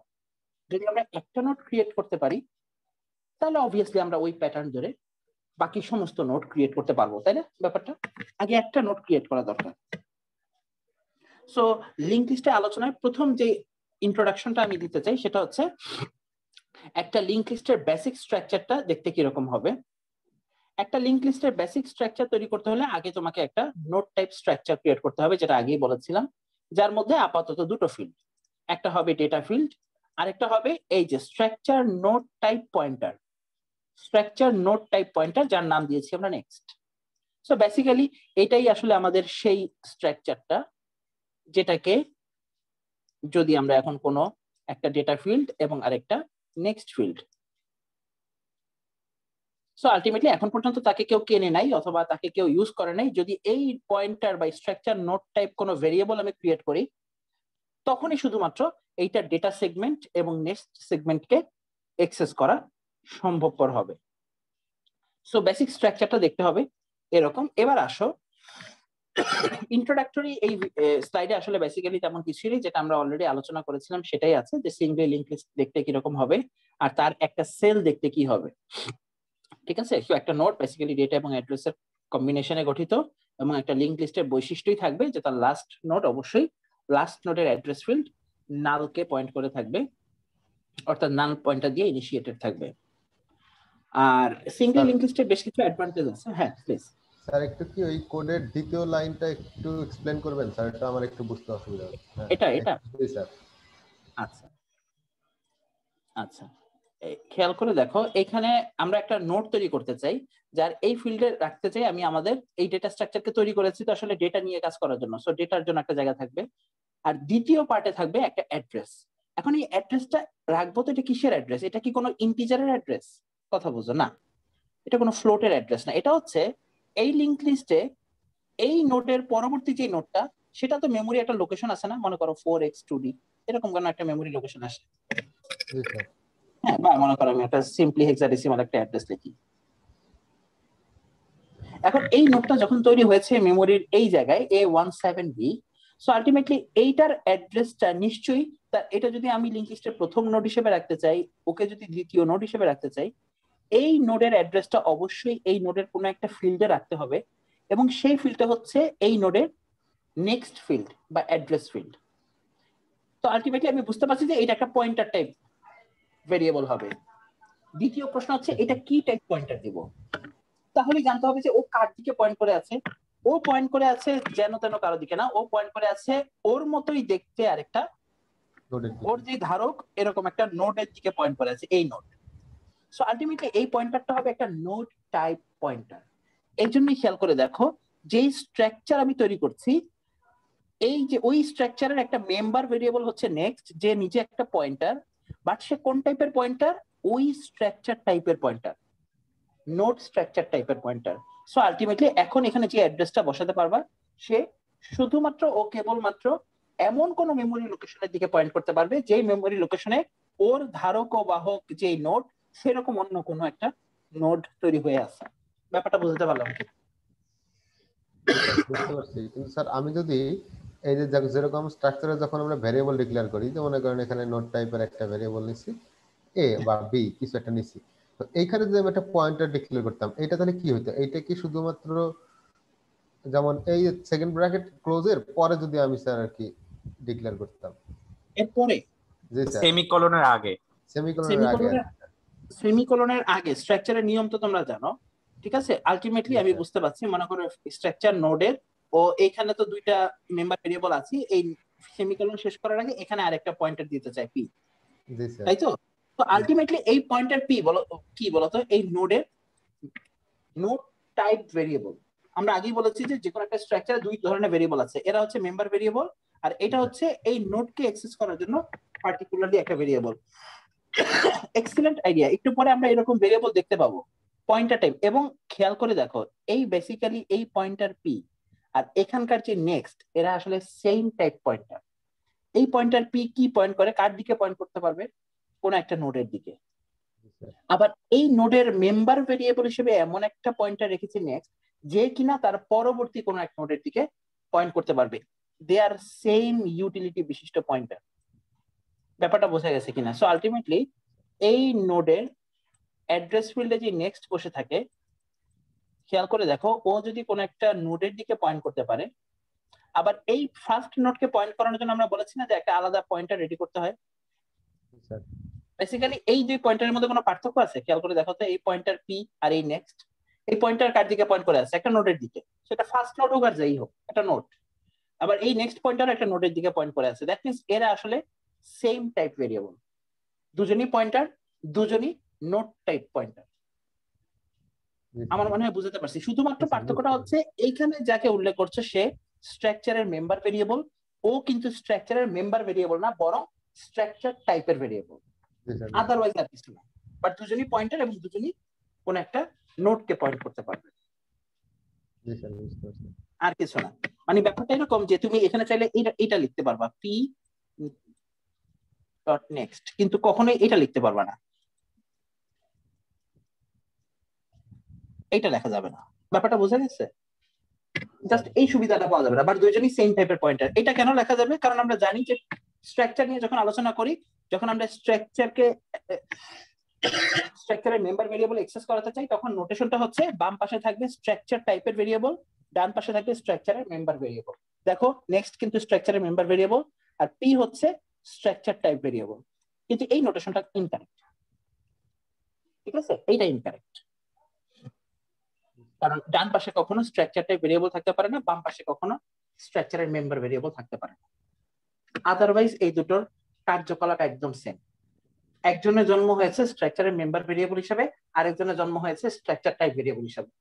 আদারওয়াইজ অ্যাক্টিভিটির সময় তুমি যা দেখবা তারা দুজন সেম মেমোরি অ্যালোকেট করলে সেম পরিমাণ মেমোরি নেবে, সেম টাইপ জিনিসের দিকে পয়েন্ট করবে। আমার মনে হয় একটু কোডের দিকে গেলে আমরা আরেকটু বুঝতে পারবো, নাকি তো স্যার? জি স্যার, বুঝতে পারছি স্যার। আচ্ছা, সো এখানে আপাতত জানার কাজ এতটুকুই। আমরা একটু পরের স্লাইডটা ক্রিয়েট এবং ট্রাভার্স সেখানে আমরা লিংক লিস্টের প্রথম নোটটা এবং তার সাথে অ্যাসোসিয়েটেড আরো কিছু নোট তৈরি করব এবং তাদেরকে ট্রাভার্স করা দেখবো। সো সেখানে যাওয়ার আগে শুধুমাত্র আমি লিংক লিস্টের কিছু অ্যাডভান্টেজ এবং ডিসঅ্যাডভান্টেজ বলতে চাই, বিশেষ করে সিঙ্গলি লিংক লিস্টের। তো সিঙ্গলি লিংক লিস্টের অ্যাডভান্টেজ গুলো কি কি? বেশ কিছু অ্যাডভান্টেজ আছে, জেনে রাখা ভালো। Singly link list is probably the most easiest data structure to implement. এখানে একটু কমপ্লিকেশন আছে। মোস্ট ইজি বলাটা ঠিক হবে না, কারণ অ্যারে আসলে তার থেকে ইজি, যেহেতু এখানে পয়েন্টারের ব্যাপার স্যাপার নাই। But compare to the other type of link list এটা বেশি easy. Doubly link list, circular, singly এবং ডাব্লিউ এই দুই ধরনের লিংক লিস্টকে আবার সার্কুলার করা যায়। তো সিঙ্গলি লিংক লিস্টকে তুমি যদি সার্কুলার ওয়েতে তৈরি করো, সেটাকে বলা হয় circular Singoli link list. Double K করলে এটাকে বলা হয় সার্কুলার ডাবল লিংক লিস্ট। ওগুলো পরে আলোচনা করব, যখন আমরা সার্কুলার লিংক লিস্ট নিয়ে কথা বলবো তখন এটা আলোচনা হবে। এটা খুব কঠিন কিছু না, আমরা অলরেডি জানি। যেভাবে আমরা কিউ ইমপ্লিমেন্ট করেছি সার্কুলার অর্ডারে, ঠিক একই রকম ভাবে স্পেস অপটিমাইজ করার জন্য আমরা এখানে সার্কুলার নোটেশনটা নিয়ে আসতে পারি। আচ্ছা, সো আলটিমেটলি ওর কিছু সুবিধা হচ্ছে যে এটা ইমপ্লিমেন্ট করা বেশ সহজ। Insertion, deletion, element can be done easily. খুব সহজেই এই লিংক লিস্টে একটা ডেটাকে ইনসার্ট করা এবং সেখান থেকে একটা ডেটা তুলে নিয়ে আসা যায়। এরকম আরো বেশ কিছু আছে, এগুলো একটু দেখে নিবা, খুব বেশি জটিল কিছু না। ডিসঅ্যাডভান্টেজ গুলো কি, এটা important. It uses more memory location which compare to array. অ্যারের থেকে মেমোরি লোকেশন বেশি নেবে, স্বাভাবিক। একটা সিঙ্গেল ডেটা রাখতে যেখানে অ্যারে শুধুমাত্র ডেটা ফিল্ড ইউজ করে, সেখানে ও অ্যাডিশনালি ডেটা পোর্শন তো ইউজ করে, তার সাথে একটা অ্যাডিশনাল পয়েন্টার পোর্শনও রাখতে হয় তার। এই পয়েন্টার মেমোরিতে যে জায়গাটা নষ্ট করে সেটাকে আমার আসলে এক্সেস মেমোরি কস্ট হিসাবে নিতে হবে। Since elements are not stored sequentially, hence requires more time to access each element of list. পরীক্ষায় তোমাদের একটা প্রশ্ন ছিল, অ্যারের বেস অ্যাড্রেস জানলে তার এততম ইন্ডেক্সের ভ্যালুটা কত নির্ণয় করো, বা অ্যাড্রেস কত সেটা নির্ণয় করো। অ্যারের ক্ষেত্রে এটা সম্ভব, কারণ অ্যারের মধ্যে ডেটাগুলো কন্টিনিউয়াস ওয়েতে থাকে, মাঝখানে কোনো গ্যাপ থাকে না মেমরি সেলের মাঝখানে। কিন্তু লিংক লিস্টে কিন্তু ব্যাপারটা এরকম না। লিংক লিস্টের পোর্শনটা মনে রাখো, যখন আমরা লিংক লিস্টে একটা নোড তৈরি করি, সেই নোডটা মেমোরির কোথায় তৈরি হবে, সেটা মেমোরি যেখানে ফাঁকা স্পেস আছে এবং একটা এই নোডের যে সাইজ, সেই পরিমাণ ফাঁকা স্পেস মেমোরির যেখানে আছে ও সেখানে তৈরি হবে। পরবর্তী নোডটা তৈরির সময় সেটা যে ওর এক্স্যাক্টলি পাশে হবে এমন কোনো কথা নেই, সেটা মেমোরির অন্য যে কোনো পোর্শনে হতে পারে, থার্ড নোডটা অন্য যে কোনো পোর্শনে হতে পারে। এবং এখানে কোনো linear sequence physical memory location দিয়ে ট্র্যাক করা যাবে না। খেয়াল করে দেখো, আমি এটাকে বাম পাশে কেন আঁকলাম, মেমোরি লোকেশনে ফর এক্সাম্পল এটা ফার্স্ট, এটা সেকেন্ড, এটা থার্ড। অ্যারের ক্ষেত্রে কি হতো, অ্যারের ক্ষেত্রে যেই ফার্স্ট যে ইন্ডেক্সটা পরবর্তীগুলো সবসময় তার ডানেই হতো, এর থেকে ছোট আর কিছু হতো না। সো এই জন্য বেস অ্যাড্রেসের থেকে কোনো অ্যাড্রেসের ভ্যালু ছোট না, বড়। কিন্তু লিংক লিস্ট এটা বলা যাবে না। লিংক লিস্টে র্যান্ডমাইজড ওয়েতে মেমোরির যেখানে ফাঁকা জায়গা আছে সেখানেই নোড তৈরি হয়। তাদের মধ্যে যেহেতু লিংক থাকে, সো আলটিমেটলি লিংকের মাধ্যমে তারা প্রতিষ্ঠিত, এটা নিয়ে টেনশনের কিছু নেই। কিন্তু এখানে সেটাই বলা হচ্ছে যে যখন আমরা সার্চ করতে চাই, কোন ডেটা সার্চ করতে গেলে অ্যারেতে যেরকম কন্টিনিউয়াস মেমোরি লোকেশনে গেলেই ওই ডেটাকে পাওয়া যায়, অল্প পরিমাণ মেমোরি সেল ট্রাভার্স করে ওই সার্চিংটা কমপ্লিট করা যায়। এখানে কিন্তু একটু কষ্ট, অনেক দূরে দূরে অবস্থিত হতে পারে। তো সার্চ করতে গেলে এটা টাইম অপটিমাইজড অনেক ক্ষেত্রেই হবে না। তোমরা একটা জিনিস খেয়াল করলে কিনা, আমি দুটো কথা বললাম অ্যারের সাথে কম্পেয়ার করে, দুটোই খারাপ। স্পেসও লাগে অ্যারের থেকে বেশি, টাইমও লাগে অ্যারের থেকে বেশি ট্রাভার্স করতে, তাহলে এটা কেন ইউজ করবো? প্রশ্নটা আমার এখানে। টাইমেও ভালো না, স্পেসেও ভালো না, so why should we use it other than array? কেউ বলতে পারে কিনা আসলে বেসিক্যালি অ্যারে থেকে এখানে কেন আসা লাগবে? স্যার অ্যারের একটা লিমিটেশন যে অ্যারে কি সাইজ, কতটুকু সাইজ হবে, মানে কতটুকু ডাটা নিয়ে কাজ করবে, এটা বোঝা খুবই মুশকিল। যেমন হচ্ছে আমার একটা অ্যারে হয়তো 100 নিয়ে রাখা লাগতেছে, আসলে আমার জায়গায় ইউজ হচ্ছে 5টা বা 2টা। এই কারণে তো আমরা অ্যারেটাকে ইয়া করতে পারি না, স্ট্যান্ডার্ড নিতে পারি না আর কি। এটাই আর কি, যে আসলে অ্যারে ডিক্লেয়ার করার সময় আমরা কম্পাইলেশন টাইমে অ্যারের সাইজ ডিক্লেয়ার করে রাখতে হয়, মনে আছে কি? অ্যারের সাইজ বা বাউন্ড তুমি যদি আগে থেকে ডিক্লেয়ার না করো, ওই অ্যারে নিয়ে কাজ করা যাবে না। এবং একবার কম্পাইল হওয়ার পরে ওই অ্যারেকে ডাইনামিক্যালি আর স্ট্রেস অথবা শ্রিঙ্ক করা যায় না, বাড়ানো কমানো যাবে। সো ইউজ হোক বা না হোক, ওই মেমোরি লোকেশন ওর জন্য অকুপাইড। আর এই প্রবলেমটার কারণে আসলে অ্যারে ইউজ করা খুবই রিস্কি, কারণ অ্যারে নিয়ে যখনই কোনো কাজ করা লাগে চিন্তা করা লাগে যে আমি ওভারফ্লো বা আন্ডারফ্লো করে ফেলতেছি কিনা। কিন্তু লিংক লিস্টে এই সমস্যাটা নাই, দরকার নাই এমন 1 বাইট জায়গাও অ্যাক্সেস নেওয়া লাগবে না মেমোরিতে। যতটুকু দরকার এক্স্যাক্টলি ততটুকুই আমি ইউজ করব, প্রয়োজন যখন তখনই একটা নোট তৈরি করব, আগে তৈরি করা লাগবে না। সো কম্পাইলেশন টাইমে নোটগুলোকে ক্রিয়েট করা লাগে না। সো এই একটা সুবিধার কারণে আমরা লিংক লিস্টে চলে আসতে পারি। অন্য জায়গাগুলোতে একটু খারাপ, যদি মানে আরেকটু যদি অপটিমাইজ করার জায়গা থাকেও, তারপরে আমরা অ্যারে ইউজ করবো না, লিংক লিস্টে থাকবো। এবার চলে আসো আমরা অ্যারেকে কিভাবে, একটা লিংক লিস্ট কিভাবে তৈরি করব সেটার স্টেপ গুলো একটু জেনে নিই। এখানে সুন্দর 15টা স্টেপে তোমাদেরকে প্রবলেমটা বলা আছে। আমি প্রথমে এই স্টেপ গুলো একটু বলে যাব, এরপরে আমি এক্সাম্পলটা দেখাবো যে আসলে কিভাবে কোড করে একটা লিংক লিস্টের ইনিশিয়াল নোট পয়েন্টার গুলো ক্রিয়েট করতে হয়, নোট গুলোকে কিভাবে এক জায়গা থেকে আরেক জায়গায় ট্রাভার্স করা যায় সেটা দেখবো। সো প্রথম কাজ যেটা, লিংক লিস্ট তৈরি করার সময় আমাদের ফার্স্টই স্ট্রাকচারটা তৈরি করতে হবে। বলাই আছে যে সি প্রোগ্রাম করলে ফার্স্টে আগে স্ট্রাকচারটা তৈরি করে ফেলতে হবে নোটে, যেখানে দুটো ফিল্ড থাকবে আগের মতোই, একটা ডেটা ফিল্ড আর একটা হচ্ছে ওই note type pointer field. Next, ভালো কথা। এরপরে এটা কি করব, 2 নম্বরে চলে আসো, declare a pointer to node type variable to store link of the first node of the linked list, সে স্ট্রাকচার নোট পয়েন্টার হেড। খেয়াল করে দেখো, এই সেকেন্ড প্রশ্নটাই হচ্ছে, সেকেন্ড সেগমেন্টে হচ্ছে একটু আগে যে প্রশ্নটা করা হলো, যে স্যার স্ট্রাকচারের বাইরে যদি এই স্ট্রাকচারের একটা পয়েন্টার ডিক্লেয়ার করি, ও আসলে কি কাজ করবে? কাজের প্রয়োজনে আমরা বিভিন্ন সময় পয়েন্টার ডিক্লেয়ার করব। আমরা যেটা করতে যাচ্ছি, আমরা আমাদের প্রথম নোড ক্রিয়েট করতে চাই। প্রথম নোড ক্রিয়েট করতে চাইলেই প্রশ্ন, প্রথম নোডের অ্যাড্রেসটা কার কাছে জমা রাখবো? নিশ্চয়ই সেটা একটা পয়েন্টার হবে, এবং সেই পয়েন্টারটা কার দিকে পয়েন্ট করে থাকবে? একটা নোডের দিকে, যে হবে আমাদের প্রথম নোড। সিম্পল। এই কারণে আমরা একটা পয়েন্টার তৈরি করব আলাদা, পয়েন্টার হেড। ওর টাইপ কি দিব? খেয়াল করে দেখো, ওর টাইপটা এক্স্যাক্টলি স্ট্রাকচার নোড পয়েন্টার, যেখানে নেক্সটও এরকমই ছিল। কিন্তু সমস্যাটা কোথায় বা পার্থক্যটা কোথায়? নেক্সট হচ্ছে নোড পয়েন্টারের মেম্বার ভেরিয়েবল, আর এই ব্যক্তি হচ্ছে একজন স্ট্রাকচার টাইপের ভেরিয়েবল। তার মানে এই পয়েন্টার হেডকে দিয়ে কোনো একটা নোডের ডেটা ফিল্ড এবং নেক্সট ফিল্ডকে অ্যাক্সেস করানো যাবে। কোনোভাবেই নেক্সটকে দিয়ে হেডের কোনো কিছুকে অ্যাক্সেস করানো যাবে না, কারণ হেডের আসলে ডেটা ফিল্ড নেক্সট ফিল্ড বলে কিছু নাই। সে একটা নোড টাইপ ভেরিয়েবল যে আসবে এই নোডের মধ্যকার মেম্বার ভেরিয়েবলকে অ্যাক্সেস করার জন্য। হেডের মতো তুমি আরো 100 ভেরিয়েবল ডিক্লেয়ার করো পয়েন্টার টাইপের, সবাই আলাদা আলাদা মেমোরি লোকেশন পাবে, এবং প্রত্যেকেই এই নোড টাইপের যদি হয়ে থাকে তাহলে এই নোডের মধ্যে থাকা মেম্বার ভেরিয়েবল গুলোকে ইন্ডিভিজুয়ালি অ্যাক্সেস করার জন্য সুযোগ পাবে। তো আমরা একটা হেড টাইপ পয়েন্টার ডিক্লেয়ার করব কেন? আমাদের প্রথম নোডটা ক্রিয়েট করার জন্য। 3 নম্বরে আমরা ইউজার থেকে একটা ইনপুট নিয়ে নিব। খেয়াল করো, আমরা একটা লিংক লিস্ট বানাতে যাচ্ছি যেখানে হয়তো একটা না একাধিক নোড লাগবে। সো আমরা ইউজারের থেকে একটা ইনপুট নিব যে আপনি আসলে কতগুলো নোড নিয়ে লিংক লিস্ট তৈরি করতে চান, এন এর ভ্যালু আমরা ইউজার থেকে চেয়ে নিব। কাজের প্রয়োজনে আমরা আরো দুটো পয়েন্টার ডিক্লেয়ার করব। কেন করব একটু পরে আসতেছে সমস্ত কিছুই। আমরা আরো দুটো হেল্পার ভেরিয়েবল নিয়ে নিব, সবগুলোই নোড টাইপ পয়েন্টার। একটার নাম দিব নিউ নোড আর একটার নাম দিব টেম্প। খেয়াল করে দেখো, এখন টেম্প, নিউ নোড, হেড সবাই একই টাইপের variable, node pointer, node type pointer, যারা সবাই এই স্ট্রাকচারের ডেটা এবং নোড ফিল্ডকে অ্যাড্রেস ফিল্ডকে অ্যাক্সেস করার মতো অবস্থায় আছে। ভালো কথা, এখন পর্যন্ত আমি একটা নোড তৈরি করি নাই, শুধুমাত্র 3টা different node type pointer create করে রাখছি আর ইউজারের থেকে n এর ভ্যালুটা নিয়ে রাখছি। দেখি এবার কি হয়। If n is greater than 0, then create our first node, অর্থাৎ head node, by using dynamic memory allocation to allocate memory for a node. এইখানে এই ব্যাপারটা তোমাদের জন্য নতুন, অনেক সময় সি তেও দেখানো হয়, সি তে না হলে এখানে এসে দেখানো হয়। ডাইনামিক মেমোরি অ্যালোকেশন শব্দটার সাথে কারা পরিচিত? এটার মানে কি কেউ জানে কিনা? ডাইনামিক মেমোরি অ্যালোকেশন, ডিএমএ, এটার মানে কি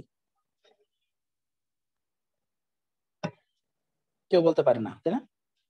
ডাইনামিক মেমোরি অ্যালোকেশন মানে হচ্ছে মেমোরিতে জায়গা অ্যালোকেট করে দেয়, মেমোরিতে জায়গা অ্যালোকেট করে দাও। কিন্তু প্রশ্ন হচ্ছে, ফর এক্সাম্পল আমরা যখন ইন্টিজার এ লিখি তখন তো মেমোরিতে অটোমেটিক্যালি 4 বাইট জায়গা দখল হয় এর জন্য, তাহলে এটাই তো হয়ে গেল। তাহলে আর আলাদাভাবে ডাইনামিক মেমোরি অ্যালোকেশন শেখার দরকার কি? এটা কি নোডের জায়গা, মানে নোডের মেমোরি লোকেশন অ্যালোকেট করে? নোডের মেমোরি লোকেশন অ্যালোকেট করে শুধুমাত্র যখন আমরা স্ট্রাকচার নিয়ে বলি, ঠিক আছে, এবং যখন স্ট্রাকচারের এই আলোচনায় আসি এবং লিংক লিস্টের আলোচনায় আসি, বেসিক্যালি এই কাজটা তোমার জন্য একদম ফরজ কাজ হয়ে গেছে, ডাইনামিক্যালি প্রত্যেকটা নোডের জন্য মেমোরি অ্যালোকেট করা। ব্যাপারটা এমন, আমরা কি করছি এই কমান্ডটা একটু বুঝে নাও। এখানে বাম পাশে আছে একটা পয়েন্টার টাইপ ভেরিয়েবল, আর এই পাশে আমি কি দিয়েছি? Structure node pointer. ফার্স্টে দিতে হয় টাইপ, এরপরে এই কিওয়ার্ডটা ম্যালক, মেমোরি অ্যালোকেশনের শর্ট ফর্ম, এবং এরপরে সাইজ দিতে হয়, কি পরিমাণ সাইজ মেমোরি অ্যালোকেট করবে। সাইজটা দিয়েছি কার? সাইজ অফ ফাংশনের মধ্যে কল করেছি স্ট্রাকচার নোডকে। কম্পাইলার তখন নোডের দিকে তাকাবে যে দেখি তো নোডের মধ্যে কি কি আছে। নোডের মধ্যে আছে একটা ডেটা ফিল্ড আর একটা পয়েন্টার ফিল্ড। সো এদের জন্য যতটুকু মেমোরি দরকার, যত বাইট দরকার, এক্স্যাক্টলি তত বাইট অ্যাসাইন করে একটা মেমোরি লোকেশন তৈরি হয়। কোথায় গেল? এই যে। সো আলটিমেটলি ব্যাপারটা এমন যে এই লাইনটা লিখলে একটা মেমোরিতে এই পরিমাণ একটা নোড, স্ট্রাকচার নোড যেই টাইপের বা যেই পরিমাণ জায়গা ডিমান্ড করে সেই পরিমাণ জায়গা নিয়ে একটা মেমোরি সেল বা একটা নোড তৈরি হবে, যার প্রথম ফিল্ডে ডাটা রাখার অবস্থা আছে, পরের ফিল্ডে অ্যাড্রেস। প্রশ্ন হচ্ছে ওর দিকে পয়েন্ট করে থাকবে কে? ওর দিকে পয়েন্ট করে থাকবে এই পয়েন্টারটা, হেড। অর্থাৎ হেড পয়েন্টারটা কোন এক জায়গায় তুমি একটু আগে তৈরি করেছিলে না, মনে আছে? আমরা তৈরি করেছিলাম হেড, নিউ নোড, আরেকটা কি? টেম্প। নোড টাইপ পয়েন্টার, মানে নতুন নোড তৈরি হলেই তারা পয়েন্ট করতে পারে। হ্যাঁ, আমি কোনো ভুল কাজ করিনি, আমি হেডকে বলেছি তুমি একটা নোডের দিকে পয়েন্ট করো, যেটা মাত্রই ডাইনামিক মেমোরি অ্যালোকেশনের মাধ্যমে আমি তৈরি করলাম। সো হেড খুব খুশি, হেড পয়েন্টার এখন পয়েন্ট করে আছে একটা নোডের দিকে, যার মধ্যে একটা ডেটা রাখার জায়গা আছে, অ্যাড্রেস রাখার জায়গা আছে। খুব ভালো কথা, বাকি দুজন এখনো আনইউজড। সো খেয়াল করে দেখো, আমি চাচ্ছিলাম যে প্রথম যে নোডটা তৈরি করব সেটা হবে আমাদের হেড নোট। সো আলটিমেটলি দেখো লিংক লিস্ট অলমোস্ট মানে প্রথম নোট তৈরি হয়ে গেছে অলরেডি। এখন আমরা কি করতে পারি, ইনপুট ডেটা এখন কি করা যায়, আমরা আগেই বলেছি যে যদি কোনো নোট টাইপ পয়েন্টার এই নোটকে অ্যাক্সেস করতে পারে তাহলে সে ইন্ডিভিজুয়ালি তার ডেটা এবং অ্যাড্রেস ফিল্ডকে অ্যাক্সেস করতে পারবে। কিভাবে? হেডের ডাটা ফিল্ডে ডেটা রাখো, হেডের ডেটা ফিল্ডে ডেটা রাখবো ফর এক্সাম্পল 10, হেডের নেক্সট ফিল্ডে একটা অ্যাড্রেস রাখো। এইভাবে তুমি চাইলে তাদের মধ্যে ভ্যালু রাখতে পারো, এবং আমরা সেই কাজই করছি। প্রথম নোটটা তো হেড পয়েন্ট করে আছে কিন্তু এই জায়গাগুলোতে ভ্যালিড কোনো ডেটা ছিল না, আমরা এখন ডেটা বসাবো। জাস্ট হেডের ডেটা সেগমেন্টে ইউজারের থেকে একটা ডেটা কালেক্ট করে নেব। এখানে সম্ভবত ইউজারের থেকে একটু পরে দেখবে স্ক্যানএফ দিয়ে একটা ইন্টিজার ডাটা নেওয়া হয়েছে, সেই ডেটাটা অ্যাসাইন করে দেব। সো আলটিমেটলি ইউজার যদি 10 দেয় এখানে 10 চলে আসবে। আর যেহেতু এটা হেড নোট, আপাতত কি অন্য কোনো নোট ক্রিয়েট হয়েছে আমাদের লিংক লিস্টে? হয়নি। তাহলে কি ওর পয়েন্টারটা কারো দিকে পয়েন্ট করে থাকা উচিত না নাল পয়েন্ট করে থাকা উচিত? এই জায়গাটায় নাল পয়েন্ট, এই জায়গাটা নাল পয়েন্ট করে থাকা উচিত আপাতত। অনেকে বলবে স্যার কেন, সামনে তো আরো নোড আসবে, আসলে দেখা যাবে। আগেই বলেছি যখনই কোনো পয়েন্টার তৈরি করা দরকার ওকে আনঅ্যাসাইন্ড ভ্যালু দিয়ে রেখো না, অ্যাটলিস্ট নাল দিয়ে বসায় রাখো যে এখন পর্যন্ত ওর কারোর দিকে পয়েন্ট করার সময় আসে নাই। সো আমরা এই যে হেডের নেক্সট পজিশনে নাল, এটাই বলছি। দেখো হেডও একটা নোট টাইপ পয়েন্টার, নেক্সটও একটা নোট টাইপ পয়েন্টার, কিন্তু এদের মধ্যে এই রিলেশনটা করা সম্ভব কারণ এদের মধ্যে এখন স্ট্রাকচার একটা ভিন্ন সম্পর্ক তৈরি করে দিয়েছে। হেড হচ্ছে আমাদের স্ট্রাকচার টাইপ পয়েন্টার, নেক্সট হচ্ছে স্ট্রাকচারের মেম্বার ভেরিয়েবল। সো এই নেক্সট কে স্ট্রাকচার টাইপের যে কোনো ভেরিয়েবল অ্যাক্সেস করতে পারে, তাদের সম্পত্তি এখন নেক্সট। সো হেডের নেক্সট সেগমেন্টে আমি কি রাখতে চাই? নাল। ব্যাপারটা বোঝাতে পারলাম কিনা? তাহলে এটা গ্রাউন্ডেড হয়ে গেল, আমাদের ফার্স্ট নোড একদম ভ্যালিডলি তৈরি হয়ে গেল। ফার্স্ট নোডের দিকে পয়েন্টার কে পয়েন্ট করে আছে? হেড। তার ডেটা সেগমেন্টে ডেটাও রেখেছি, তার অ্যাড্রেস ফিল্ডে নাল রেখে দিয়েছি। So first node complete. এরপরে এই পর্যন্ত সবাই ক্লিয়ার কিনা? তাহলে আমরা পরের কাজে যাব। এই পর্যন্ত সবাই ক্লিয়ার থাকলে পরের কাছে যাব। পরবর্তী এখানে তো যে মেল লক মানে মেমরি লোকেশন যেটা আছে এটা তো sir built in function sir একটা, এটা বিল্ট ইন ফাংশন। এটা বিল্ট ইন তো স্যার কি আছে std lib ওই হেডার ফাইলটা কল করা লাগবে? এইটার জন্য আমি একটু চেক করে বলি, হেডার ফাইল মুখস্থ রাখা তো কঠিন। ঠিক আছে, এখানে কোড দেখে বোঝা যাবে হেডার ফাইল হিসেবে std lib দেওয়া লাগবে। ঠিক আছে, থ্যাংক ইউ। std lib.h এই হেডার ফাইলটা নিয়ে নিলেই, আর যদি কখনো নিতে ভুলেও যাও এই ফাংশন কল করলে অটোমেটিক্যালি তোমাকে সাজেশন দেওয়া হবে যে হেডার ফাইল মিসিং আছে। চেক করে দেখবা যে এটার জন্য ম্যালকের জন্য হেডার ফাইল হচ্ছে std lib.h। স্যার নতুন আইডি গুলোতে না স্যার এই ভুলগুলো ধরে না স্যার, লাইব্রেরি ফাংশনগুলো অ্যাড না করলে ভুল ধরবে। আচ্ছা, ভুল না ধরলে তো আরো ভালো, মানে কি রান করে দেয় লাইব্রেরি ফাংশন, তাহলে তো ভালোই। মানে লাইব্রেরি ফাংশন ছাড়াও কাজ করার অনুমতি আছে, মানে তাই তো?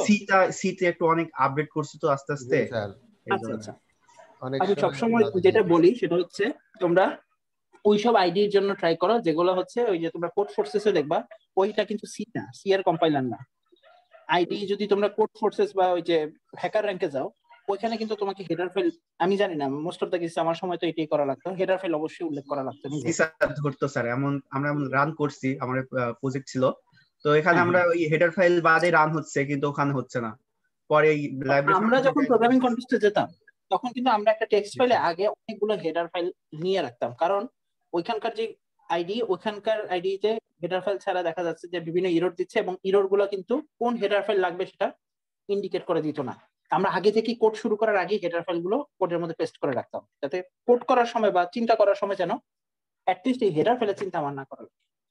ঠিক আছে, হেডার ফাইল এখন আসলে খুব বড় সড়ো চিন্তার বিষয় না, এটা ম্যাক্সিমাম আইডি এটার প্রবলেমটা তুলে দিচ্ছে। আচ্ছা, আমরা কোথায় ছিলাম? আমরা অলরেডি হেড পয়েন্টারের মাধ্যমে আমাদের ইনিশিয়াল নোটটা তৈরি করে ফেলেছি। এবার একটা কাজ করব, সেটা হচ্ছে আমাদের যে আরো দুটো ভেরিয়েবল বসে আছে টেম্প আর আরেকটাকে নিউ নোট। ঠিক আছে, এই দুজনকে কাজে লাগাবো। এই দুজনকে রেখেছি কেন এবার আমি বলবো। টেম্পকে রেখেছি এমন একটা কাজে মাঝে মধ্যেই আমরা অন্য কোনো নোট টাইপ পয়েন্টারের ভ্যালু ওর মধ্যে যাতে টেম্পোরারিলি রাখতে পারি। তোমরা জানো টেম্প ভেরিয়েবল কি করতে পারে, অন্য কোনো ভেরিয়েবলকে টেম্পোরারিলি হোল্ড করতে পারে। সো আপাতত এটা একটা নোট টাইপ পয়েন্টার, সো সে কোনো একটা নোট টাইপ পয়েন্টারের ভ্যালু কি টেম্পোরারিলি রাখার মতো অবস্থায় আছে। আমরা কি করলাম, আমরা যেটা করেছি 9 নাম্বার পয়েন্টে হেডের ভ্যালুটা টেম্পের মধ্যে রেখেছি। এই জিনিসটা সবাই বুঝতে পারলে আমার জন্য কাজ খুব ইজি হয়ে যায়। হেড হচ্ছে একটা পয়েন্টার যে কার দিকে পয়েন্ট করেছিল, আমাদের ফার্স্ট নোডের দিকে। যাকে আমরা একটু আগে ডাইনামিক মেমোরি অ্যালোকেশনের মাধ্যমে তৈরি করেছি, যার এখানে নাল আছে। আমি যদি এই কমান্ড দিই টেম্প ইকুয়াল টু হেড, এটার মানে কি? কথা বলছেন হেডের মধ্যে যেগুলো আছে সেগুলো টেম্পের মধ্যে চলে যাবে আর কি, মানে হেডেও থাকবে টেম্পেও থেকে যাবে। রাইট, মানে ব্যাপারটা এরকম। জিনিসটা আরেকটা সহজ করে চিন্তা করলে, হেড যার দিকে পয়েন্ট করে আছে ওর দিকে এখন শুধু হেড না, আরেকজন পয়েন্ট করে আছে, টেম্প। ভিজুয়ালাইজ করবে এভাবে যে হেড এবং টেম্প, তার মানে এই অ্যাড্রেসটা এখন কয়জন জানে? দুইজন জানে, হেডও জানে টেম্পও জানে। কারণ হেডের ভ্যালু টেম্পকে দেওয়া মানে হচ্ছে হেডের ভ্যালু কি? ওর অ্যাড্রেস। সো ওর অ্যাড্রেস যদি আমি টেম্পকে ভ্যালু হিসেবে দিই, আলটিমেটলি টেম্পও এখন ওর দিকেই পয়েন্ট করে থাকবে। সিম্পল কথা। এখন আমাদের কাজ কি? এখন আমাদের কাজ হচ্ছে অন্যান্য নোটগুলো ক্রিয়েট করব। খেয়াল করে দেখো, allocate memory and assign memory reference to new node. এবার নিউ নোটকে কাজে লাগাই আরেকটা নোট তৈরি করব। দেখো, নতুন নতুন নোট তৈরি করলে আমাদেরকে সেই নোটের দিকে পয়েন্ট করার মতো একজন পয়েন্টার থাকতে হবে। সো নিউ নোটকে রাখলাম এই কাজে।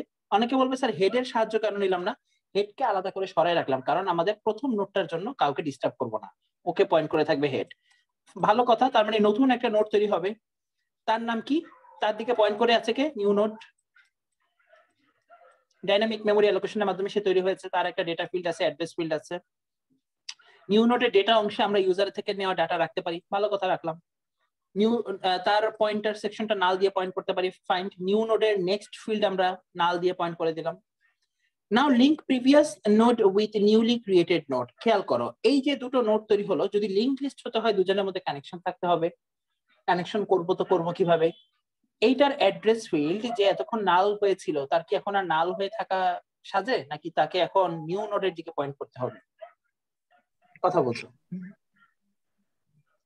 তাই না ব্যাপারটা? ও যদি নালের দিকে রাইট, ও যদি নালের দিকে পয়েন্ট করা ছেড়ে দিয়ে নিউ নোড যাকে পয়েন্ট করে আছে তার দিকে পয়েন্ট করে, তাহলেই তো আমার কাজ হয়ে যায়। এখন চিন্তা করো এটা করব কিভাবে? ও কিন্তু একটা নোড টাইপ পয়েন্টার, নিউ নোডও একটা নোড টাইপ পয়েন্টার। তাহলে কি আমরা সরাসরি লিখতে পারি না যে তার হেড আর টেম্প দুজনেই যেহেতু এদিকে পয়েন্ট করে আছে, হেডের কথা বেশি লিখবো না, এখন আমরা হেল্প দিব কার? টেম্পের। যে টেম্প তোমার নেক্সট সেগমেন্টে যে বসে আছে, আসলে এখন কে বসে আছে বলো দেখি? এখন বসে আছে নাল। সেটা বানাই দিব কি? সেটা বানাই দাও নিউ নোড। নিউ নোড অর্থাৎ নিউ নোড যাকে পয়েন্ট করে আছে এখন সেই দিকে পয়েন্ট করার জন্য আরেকজন তৈরি হয়েছে। সে কে? সে হচ্ছে তার এই হেড নোডের নেক্সট ফিল্ড। হেড নোডের বা টেম্প নোডের নেক্সট ফিল্ড যেটা, সেই ফিল্ডটা এখন কার দিকে পয়েন্ট করে আছে? এক্স্যাক্টলি তার দিকে যার দিকে নিউ নোড পয়েন্ট করে আছে। Now our linked list has been created. এই লিংক লিস্টে এখন দুটো নোড তৈরি হলো, নোড নাম্বার 1, নোড নাম্বার 2। আরেকটা কাজ এখানে সবসময় করে। আচ্ছা, আমি একটু জাস্ট এই তো পুরোটা কি বলি, আমি কোশ্চেন আনসারে চলে যাচ্ছি। Temp equal to temp dot next, এটা করব কেন জানো? টেম্প সব সময় কার দিকে পয়েন্ট করে থাকবে? কারেন্ট নোডের দিকে। এই কারণেই টেম্পকে তৈরি করেছিলাম। Temp will always point to current node. যখন শুধুমাত্র একটাই নোড ছিল, হেড পয়েন্টার যার দিকে পয়েন্ট করেছিল, তখন আমরা টেম্পকে এখানে এনে রেখেছিলাম। এখন আমার কারেন্ট নোড কি হেড? না, এই 2 নাম্বার নোডটা, সেকেন্ড নোড। সো আলটিমেটলি টেম্পকে পরবর্তীতে যদি কোনো মানে কারেন্ট নোড নিয়ে তোমার যদি পরবর্তীতে কোনো কাজ করা লাগে, তাহলে অবশ্যই টেম্পকে আর এখানে রাখা চলবে না, টেম্পকে নিয়ে যেতে হবে এখানে। কিভাবে টেম্পকে এখানে পয়েন্ট করানো বাদ দিয়ে এখানে পয়েন্ট করাবো? খুব সহজ। এই যে খেয়াল করে দেখো, টেম্প এখন পর্যন্ত যাকে পয়েন্ট করে আছে সেটা তো হেড নোড, ওর নেক্সট ফিল্ডই কিন্তু আলটিমেটলি এইদিকে পয়েন্ট করে আছে। তাহলে আলটিমেটলি আমরা একটা কাজ করতে পারি না যে টেম্পকে বলে দিতে পারি, টেম্প তুমি ওখানে চলে যাও, তোমার ভ্যালু বানায় দাও। বর্তমানে তুমি যেখানে আছো, যার দিকে পয়েন্ট করে আছো, তার নেক্সট ফিল্ড যার দিকে পয়েন্ট করে আছে সেটা তোমার ভ্যালু হিসেবে গ্রহণ করো। টেম্প হয়ে যাবে টেম্পের নেক্সট যেদিকে পয়েন্ট করে আছে সেদিকে। টেম্পের নেক্সট পয়েন্ট করে আছে নিউ নোডের দিকে, সো টেম্পের ভ্যালুটা এখন আর হেড থাকবে না, সেটা হয়ে যাবে এটা। অর্থাৎ temp is now pointing to the second node. ফার্স্টে যখন শুধুমাত্র একটা পয়েন্টার বিশিষ্ট একটা নোড ছিল, টেম্প ওদিকে পয়েন্ট করেছিল। এরপরে যখন নতুন নোড তৈরি হবে, আবার কি হতে পারে? টেম্প যখনই আমরা ওর সাথে ওর লিংক করাই দিব, ultimately temp equal to temp dot next দিয়ে আমরা আবার ওই নোডের কাছে ফেরত চলে যেতে পারবো। এভাবে আমরা বাকি n-2 সংখ্যক নোড তৈরি করতে পারবো। n-2 কেন বলা হচ্ছে? ইউজার থেকে ফার্স্টে আমরা কত নোড বিশিষ্ট লিংক লিস্ট সেটা জেনে নিয়েছিলাম।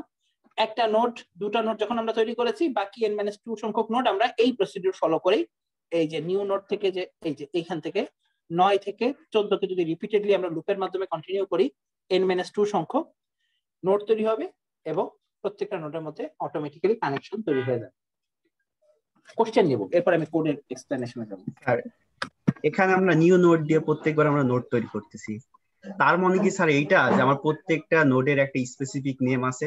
যেমন আমরা স্যার অ্যারে যখন আমরা ডিক্লেয়ার করি তখন একটা তো নির্দিষ্ট অবশ্যই একটা রেঞ্জ দেওয়া যায়, অ্যারে সাইজ দেওয়া হয়, আমরা ওই অ্যারে ইনডেক্স দিয়ে আমরা সেই ভ্যালুটাকে আমরা অ্যাক্সেস করতে পারি। এখানে কি লিংক লিস্টে কি আমরা নির্দিষ্ট কোনো নাম দিয়ে এরকম করে অ্যাক্সেস করতে পারবো? না না, যদি না পারি স্যার তাহলে কেন আমরা নিউ নোড দিয়ে প্রত্যেকবার আমরা একটা ভেরিয়েবল, নিউ নোডটা একটা ভেরিয়েবল, সেটার মাধ্যমে আমরা একটা মেমোরি এলোকেশন তৈরি করতেছি? আচ্ছা বুঝতে পারছি, মানে ওর প্রশ্নটা আমি আরেকটু সিম্পলিফাই করি সবার জন্য, যে স্যার অ্যারেতে প্রত্যেকটা অ্যারের প্রত্যেকটা পজিশনের তো একটা নাম আছে, তাই না? ইনডেক্স এবং সুপার সাবস্ক্রিপ্ট দিয়ে তো একটা নাম তৈরি করা হয়। এটা যদি অ্যারে হয়, এটা হচ্ছে অ্যারের 4th 3rd ফিল্ড A3, এর তো স্পেসিফিক নাম আছে। তাহলে অ্যারের প্রতিটা এই লিংক লিস্টের প্রতিটা নোডের কি স্পেসিফিক কোনো নাম আছে কিনা, নাকি ব্যাপারটা এরকম তো দিল নাকি? জি স্যার। প্রশ্ন হচ্ছে, উত্তরটা হচ্ছে আসলে লিংক লিস্টের প্রতিটা নোডের স্পেসিফিক কোনো নাম নাই। খেয়াল করে দেখো, সেকেন্ড নোডটা তৈরি করার সময় নিউ নোড কার দিকে পয়েন্ট করে আছে?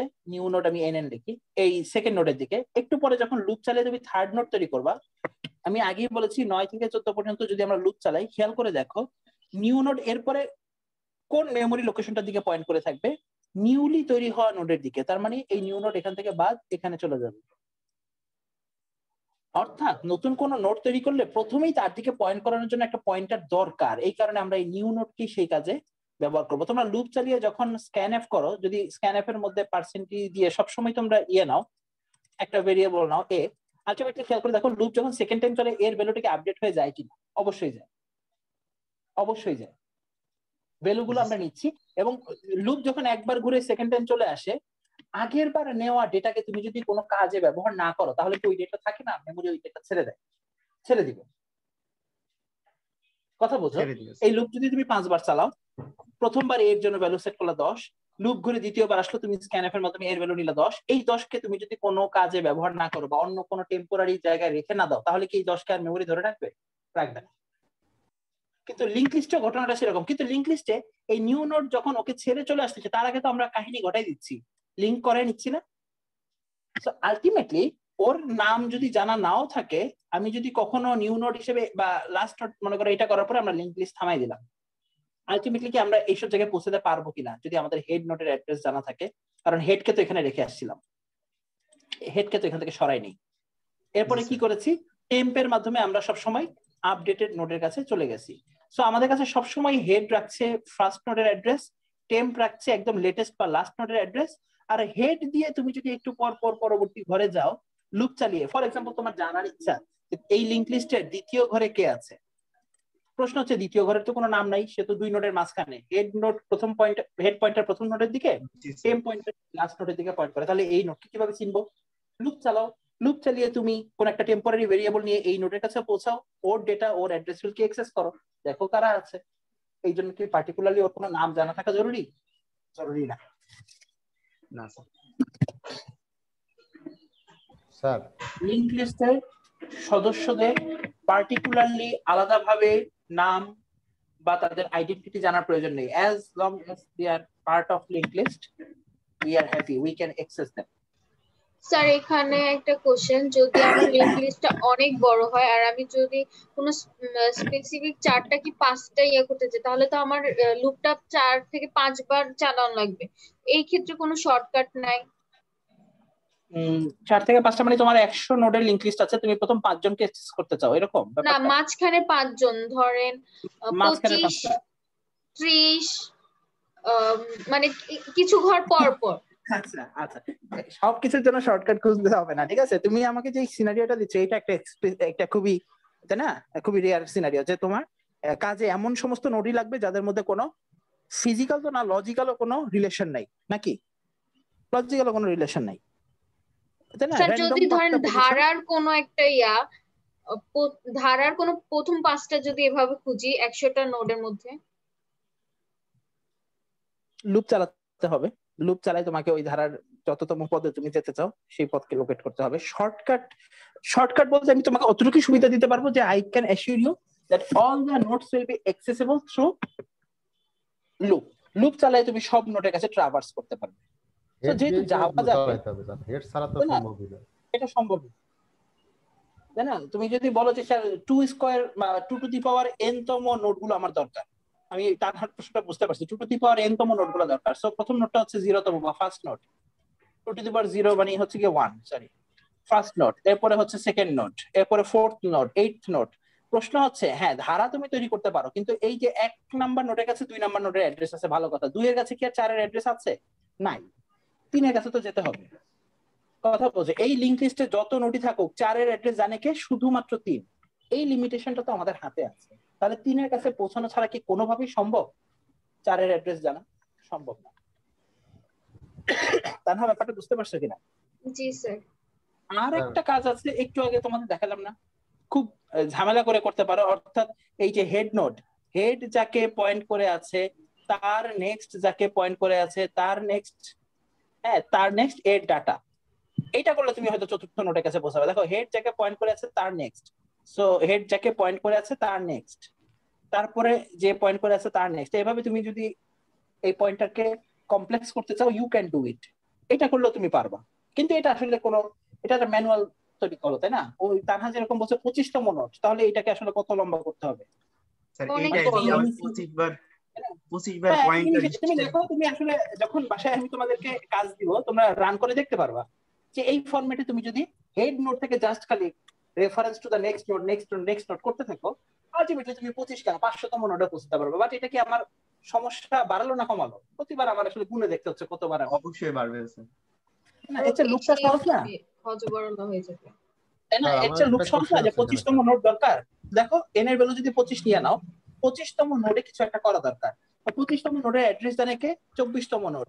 সো একটা লুপ চালাও যেটা হেড নোট থেকে স্টার্ট করবে যাত্রা, 24 বার ঘুরবে এবং প্রতিবার ঘুরে হেডের অবস্থা কি হবে? হেড চলে যাবে হেড ডট নেক্সট, তাই না ব্যাপারটা? বা হেডের ভ্যালুটা যদি টেম্পে রাখো, টেম্পকে তুমি পাঠিয়ে দিবা কোথায়? টেম্প ডট নেক্সট, যেটা আমি আসলে ওই যে পয়েন্টটা দিয়ে দিয়ে করতে পারতাম। এই যে লুপের মধ্যে যদি এই লাইনটা লিখে দাও, তাহলে 24টা ইটারেশন শেষে টেম্প এমন একটা জায়গায় দাঁড়াবে যেটা 25তম নোডের ঠিক আগের নোড, বা 25তম নোডে চাইলে 25 বার লুপ চালাও। সো আলটিমেটলি ওই লুপের সামনে তুমি দাঁড়িয়ে আছো, এখন তোমার যা খুশি তাই করো। টেম্পের ডেটা দেখতে চাও, টেম্প ডট ডাটা, টেম্পের অ্যাড্রেস দেখতে পাও, দেখতে চাও টেম্প ডট অ্যাড্রেস। কথা বোঝা গেছে? সো লুপ তো জাস্ট আমাদের কাজ সহজ করে, জি স্যার। আমরা টেনশন করবো কেন ম্যানুয়ালি ওদেরকে অ্যাক্সেস করা? ওই শর্টকাট আমাদের আসলে। স্যার n-2 বার কেন স্যার? আমি যদি 10 বার সাপোজ একটা 10টা ডাটা নিয়ে, হ্যাঁ 10 আমি ইনপুট নিলাম, তাহলে আমাকে 8টা লিংক লিস্ট হবে 8 না? খেয়াল করে দেখো, আমাদের লিংক লিস্টে এখানে n সংখ্যক নোড দরকার, তাই আমরা ইউজারের থেকে ফর এক্সাম্পল 10 ইনপুট নিয়েছি, 10টা নোড দরকার। দেখো লুপ তৈরি করার আগেই দেখো এখানে বলছে কি রিপিট করো 10 থেকে 14 নাম্বার স্টেপ n-2 সংখ্যক বার। এই স্টেপটা n-2 সংখ্যক বার করব, তার মানে 2টা নোড আসলে এখানে তুমি অলরেডি ক্রিয়েট করে ফেলেছো। কিভাবে? এই যে হেড নোডটার মাধ্যমে প্রথমে ফার্স্ট নোডটা তৈরি হয়েছিল না, মনে আছে? আর একটু পরে সেকেন্ড একটা নোডও তৈরি করেছিলাম, নিউ নোড। তো অলরেডি 2টা নোড তো তৈরি আছে, হেড নোডের নেক্সট ফিল্ড অলরেডি পয়েন্ট করে আছে নিউ নোডের দিকে, এটা হচ্ছে হেড যে অলরেডি পয়েন্ট করে আছে এখানে, নিউ নোড পয়েন্ট করে আছে এখানে, আর টেম্পকে লাস্টে নিয়ে আসছিলাম কোথায়? তাও নিয়ে আসছিলাম লেটেস্ট নোডের কাছে, ওর কাছে। এখন এইখান থেকে বাকি কাজ সামলানোর জন্য এখন আমরা কি করতে পারি? লুপ চালাতে পারি। লুপটা তো আর যে 10টা নোড 2টা অলরেডি তৈরি আছে, 8 বার ঘোরাবো। ব্যাপারটা ক্লিয়ার কিনা? একটু বাসায় দেখলে আমার মনে হয় ব্যাপারটা খুব সহজে বোঝা যাবে, অত কঠিন কিছু না। আমি জাস্ট ট্রাভার্সের ব্যাপারটা একটু দেখাই দিই, how can we traverse a linked list. So এবার আমরা কোডে চলে যাই। হ্যাঁ, আর ট্রাভার্স করার জন্য যে শর্টকাট সেটা হচ্ছে, আমরা ট্রাভার্স করার জন্য কাহিনী কি বলো দেখি। মনে করো 5টা নোড আছে কোন একটা লিংক লিস্টে, সবাই কানেক্টেড। ট্রাভার্স করতে গিয়ে আমরা লুপের হেল্প নিতে পারি কিনা? স্যার লুপ ছাড়া তো সম্ভব হচ্ছে না। লুপ ছাড়া সম্ভব না, মানে মনে রাখা সম্ভব না স্যার। হ্যাঁ, আর লুপ চালালে খুবই সম্ভব, খুব ইজিলি সম্ভব। প্রশ্নটা হচ্ছে একটা জিনিস তুমি জানো কিনা, লুপটা থামাবো কখন? যখন নাল পাবে স্যার অ্যাড্রেস। নাল পাবে অ্যাড্রেস, এক্সিলেন্ট। খেয়াল করে দেখো, হেড পয়েন্টার যার দিকে পয়েন্ট করে আছে সে হচ্ছে আমার নোড নাম্বার 1, তার অ্যাড্রেস ফিল্ড অবশ্যই নাল না, কারণ সেটা সেকেন্ড কোন নোডের দিকে পয়েন্ট করে আছে। এইটার নেক্সটে যখন যাব তখন এটাও নাল না। নাল পাওয়া যাবে শুধু কার অ্যাড্রেস পজিশনে? লাস্ট নোডের অ্যাড্রেস পজিশনে। এক্ষেত্রে আমার while loop ইউজ করা লাগতেছে স্যার। এক্স্যাক্টলি, হোয়াইল লুপ চালানো যেতে পারে।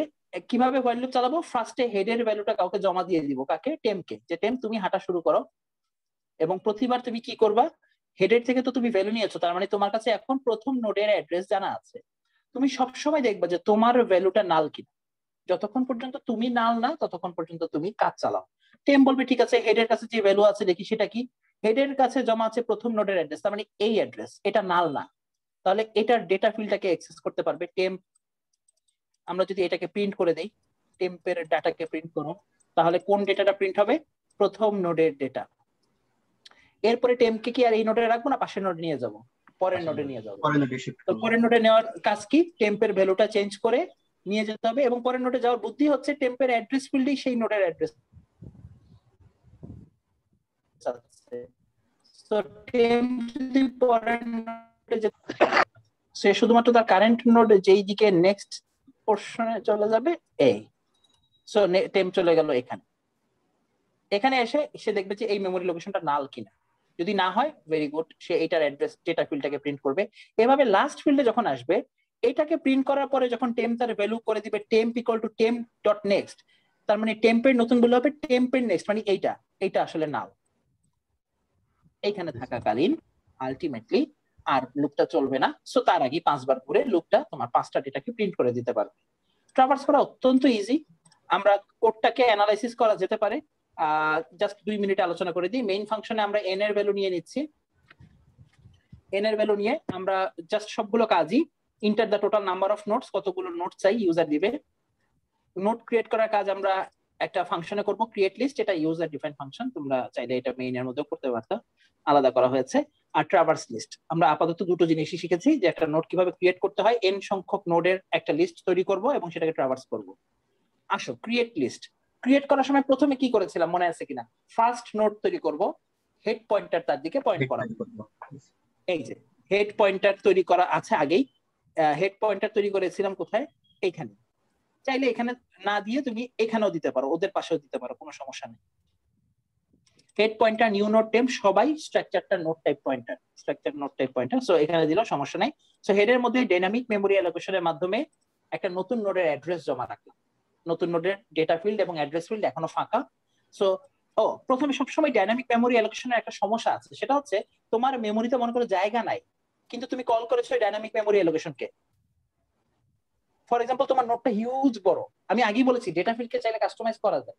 সো মনে করো এই এমন একটা নোট আছে যেটার জন্য 40 জিবি জায়গা দরকার, ফর এক্সাম্পল 40 জিবি জায়গা দরকার, তোমার মেমোরিতে এখন 40 জিবি জায়গা একত্রে ফাঁকা কোথাও নাই, তাহলে কি এই ডাইনামিক মেমোরি অ্যালোকেশন তোমাকে কারেক্ট অ্যান্সার দিতে পারবে? এমন কোনো অ্যাড্রেস দিতে পারবে যেখানে নোটটা তৈরি হয়েছে? পারবে না। ভাঙতি কিছু তৈরি করতে পারবে না। অ্যাটলিস্ট নোটের জন্য যেই জায়গা দরকার সেটা কিন্তু থাকতেই হবে মেমোরিতে, সেটা না থাকলে তো দুর্বলতা, সেটা মেমোরির সমস্যা।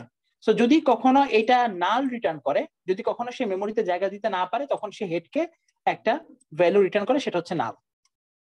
সো সাধারণত এই ডাইনামিক মেমোরি অ্যালোকেশনের পরে একটা কন্ডিশন চেক করে নিতে হয়, যে মাত্রই যে পয়েন্টারটাকে আমি পয়েন্ট করতে বলেছি নতুন মেমোরি অ্যালোকেটেড মেমোরির দিকে, সেই জায়গাটা নাল কিনা। হেড কি এখন নালের দিকে পয়েন্ট করে আছে? করার কথা না।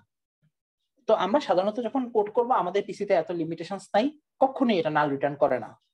সো আলটিমেটলি হেড যদি কখনো নালের দিকে নাল রিটার্ন করে, তাহলে আমরা কোড থেকে বের হয়ে আসবো যে মেমোরিতে এখন জায়গা নেই, পয়েন্টার তৈরি, নোট তৈরি করা তো দূরের কথা, এখন করা যাবে না। আর যদি না হয় তাহলে আমরা কি করব? তাহলে আমরা যেহেতু সাকসেসফুলি একটা নতুন মেমোরি লোকেশন তৈরি হয়েছে, ইউজারের থেকে এই হেড পয়েন্টার যার দিকে পয়েন্ট করে আছে তার ডাটা সেগমেন্টে রাখার জন্য একটা ডেটা ইউজারের থেকে কালেক্ট করব। আর হেডের ডেটা ফিল্ডটাকে আমি ডেটা দিয়ে ফিল আপ করে দেব, হেডের নেক্সট ফিল্ডকে আমি আপাতত নাল দিয়ে ফিল আপ করে রাখবো, যা আমরা একটু আগে করলাম। এবার কাজ হচ্ছে দ্বিতীয় নোটটা তৈরি করা। ঠিক আছে, সো দ্বিতীয় নোটটা তৈরি করার জন্য আসলে ওই দ্বিতীয় নোটকেই ওই লুপের মধ্যে রাখা হয়েছে, এবং সেটা কি হেড যেটা নেক্সট দেখাচ্ছে স্যার, এটা কি বিটওয়াইজ অপারেটর? সরি, আরেকবার স্যার এই যে হেড তীর চিহ্ন দিয়ে ডাটাকে দেখাচ্ছে, হেড তীর চিহ্ন দিয়ে নেক্সট দেখাচ্ছে, এটা কি বিটওয়াইজ অপারেটর? না, এটা বিটওয়াইজ অপারেটর না। বিটওয়াইজ অপারেটরের কাজ কিন্তু ডিফারেন্ট। ঠিক আছে, এটা কিন্তু আসলে শুধুমাত্র স্ট্রাকচারের সাথে, আমি তোমাদেরকে স্ট্রাকচারের বেসিক ইয়েটা মনে হয় দেখাইছিলাম গতদিন।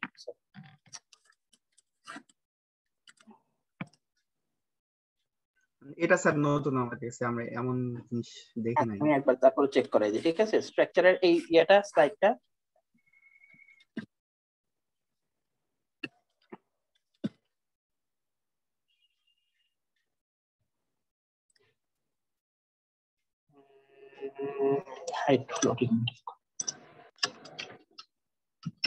তোমাদেরকে এই স্লাইডটা দিয়ে দিব, একটু কাইন্ডলি পড়লে তোমাদের জন্য ক্লিয়ার হয়ে যাবে। এখানে স্ট্রাকচার সম্পর্কে যে আলোচনা গতদিন করেছিলাম সেখানে এক্সেস মেম্বারস অফ স্ট্রাকচার, স্ট্রাকচারের মেম্বারকে কয়ভাবে অ্যাক্সেস করা যায়? দুই ভাবে, একটা হচ্ছে ডট অপারেটর দিয়ে আর একটা হচ্ছে স্ট্রাকচার পয়েন্টার অপারেটর দিয়ে। আমি আগেই বলেছিলাম না যে স্ট্রাকচার টাইপ ভেরিয়েবল গুলো, এই যে দেখো ডিস্টেন্স নামে একটা স্ট্রাকচার তৈরি করেছে, এটাকে নোডের সাথে মিলাও। নোডের এখানে দুটো ফিল্ড ছিল, একটা ডেটা একটা অ্যাড্রেস, এখানে কোনো অ্যাড্রেস ফিল্ড নাই। আর স্ট্রাকচারে যে নিজস্ব ভেরিয়েবল তারাও কেউ পয়েন্টার টাইপের না। এই ক্ষেত্রে তুমি কি করতে পারো, কোন অপারেটরটা নিতে পারো? এই মেম্বার অপারেটর, ডট, সবকিছু dot, distance dot feet, distance dot edge. কিন্তু এখানে এক্সাম্পলটা নাই। যদি কখনো এখানে পয়েন্টার থাকে, যেমন আমাদেরটা এখানে পয়েন্টার আছে, দেখো এই যে স্ট্রাকচারটা তৈরি করেছি, সুন্দর স্ট্রাকচার আমাদের, এই স্ট্রাকচারের মেম্বার ভেরিয়েবলের মধ্যেও একটা পয়েন্টার আছে, স্ট্রাকচারের নিজস্ব ভেরিয়েবলও পয়েন্টার আছে। যদি কখনো এই পয়েন্টার দিয়ে এই ফিল্ডটা অ্যাক্সেস করাতে চাও বা এই পয়েন্টার দিয়ে ডেটা ফিল্ডকে অ্যাক্সেস করাতে চাও, কাইন্ডলি তোমাকে এই অপারেটরটা ইউজ করতে হবে। অপারেটরটার কোনো নাম দেয়নি, স্ট্রাকচার পয়েন্টার অপারেটর বলে, ঠিক আছে? এটা আসলে সার্বজনীন কোনো নাম না, বলে আর কি, ঠিক আছে? যে এমন কোন একটা পয়েন্টার যে স্ট্রাকচার। আর আমরা যখন ওই মেম্বার গুলোতে ডাটা ফিল্ডে ডাটা নিব তখন তো স্যার ডট ইউজ করতে হবে স্যার নাকি? না, কারণ আমি আগে বলেছি এটা ডিপেন্ড করে এই যে তুমি কোন সাইনটা ব্যবহার করবা, কোন সাইনটা ব্যবহার করবা, এটা নাকি ডট, এটা ডিপেন্ড করবে বাম পাশে স্ট্রাকচার টাইপের ভেরিয়েবল হিসেবে তুমি কাকে নিচ্ছ। এই পাশে যেহেতু আমরা হেড কে রাখছি, খেয়াল করে দেখো, এ যেহেতু একজন পয়েন্টার, সো এখানে আসলে ডট ইউজ করাটা সমীচীন হবে না, করা যায় কিন্তু গুড প্র্যাকটিস না। সবসময় এখন থেকে যখন আমরা কাজ করব স্ট্রাকচার পয়েন্টার অপারেটরটা ইউজ করো, ঠিক আছে? এটা তো সবাই ইউজ করতে পারে, এই নামে কোনো পয়েন্টার নাই, বাট ওই যে তোমাদের মাইনাস সাইন এবং অ্যারো কার্লি ব্রেস ইউজ করে এটা বানাইতে হবে আর কি, ঠিক আছে? আচ্ছা, আজকে কি সময় আছে? আচ্ছা, আমি জাস্ট এই কোডটা একটু জাস্ট ডিসক্রাইব করি, চলে যাচ্ছি। সো আলটিমেটলি আমাদের হেড পয়েন্টার তৈরি হলো, ওর মধ্যে ডেটা এবং তার অ্যাড্রেস ফিল্ড রেডি করে ফেললাম।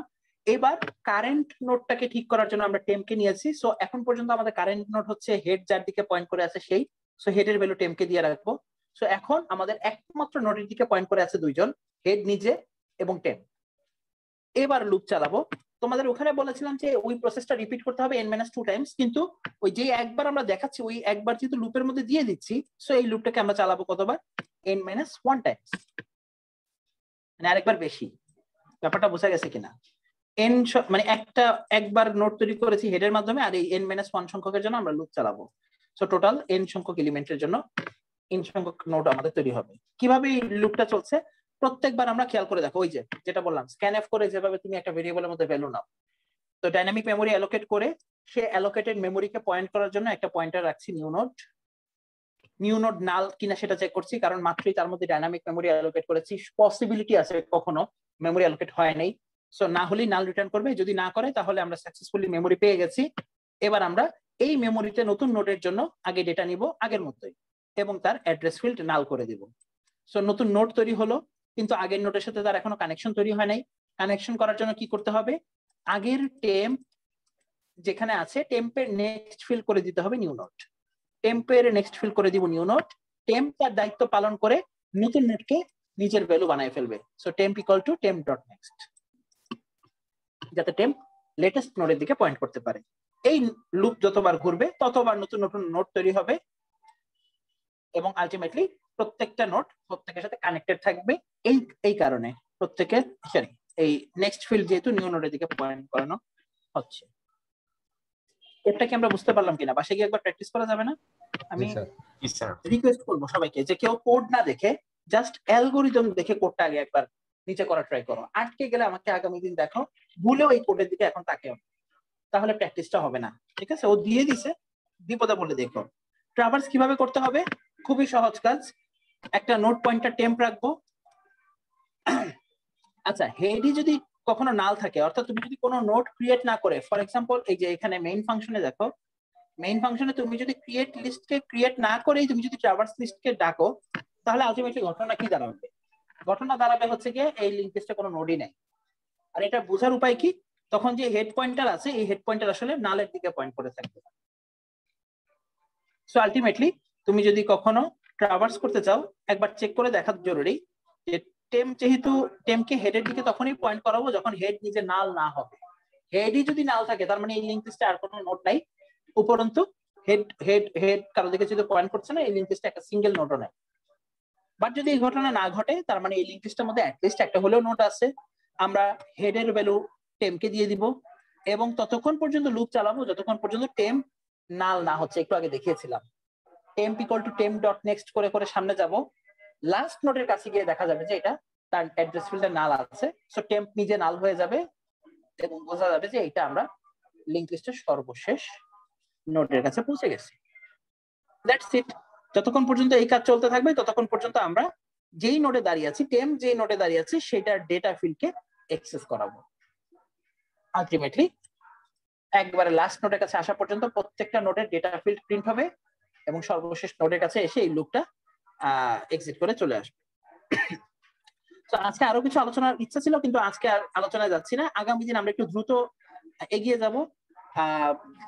লিংক লিস্টের ক্ষেত্রে একটা জিনিস বলি, লিংক লিস্টে নতুন নোড ইনসার্ট করা কয়েকটা পজিশনে হতে পারে, বিগিনিং, এন্ড অথবা মিডল পজিশনে। ডিলিশনও সেম, ফার্স্ট নোড ডিলিট করা, লাস্ট নোড ডিলিট করা অথবা ইন্টারমিডিয়েট কোন একটা নোডকে ডিলিট করা। সো আলটিমেটলি এখানে প্রত্যেকটার ব্যাপারেই ডিটেলস আলোচনা আছে, আগামী ক্লাসে আলোচনা করে দেব। সময় থাকলে ডাবলি এবং সার্কুলার লিংক লিস্ট আলোচনা হবে। আমার আরো দুটো ক্লাস লাগবে লিংক লিস্ট নিয়ে, এরপর ইনশাআল্লাহ লিংক লিস্ট থেকে আমরা সরে আসবো। কারো কোনো কোশ্চেন থাকলে শুনি, না হলে একটু রোল কল করে ছেড়ে দিই।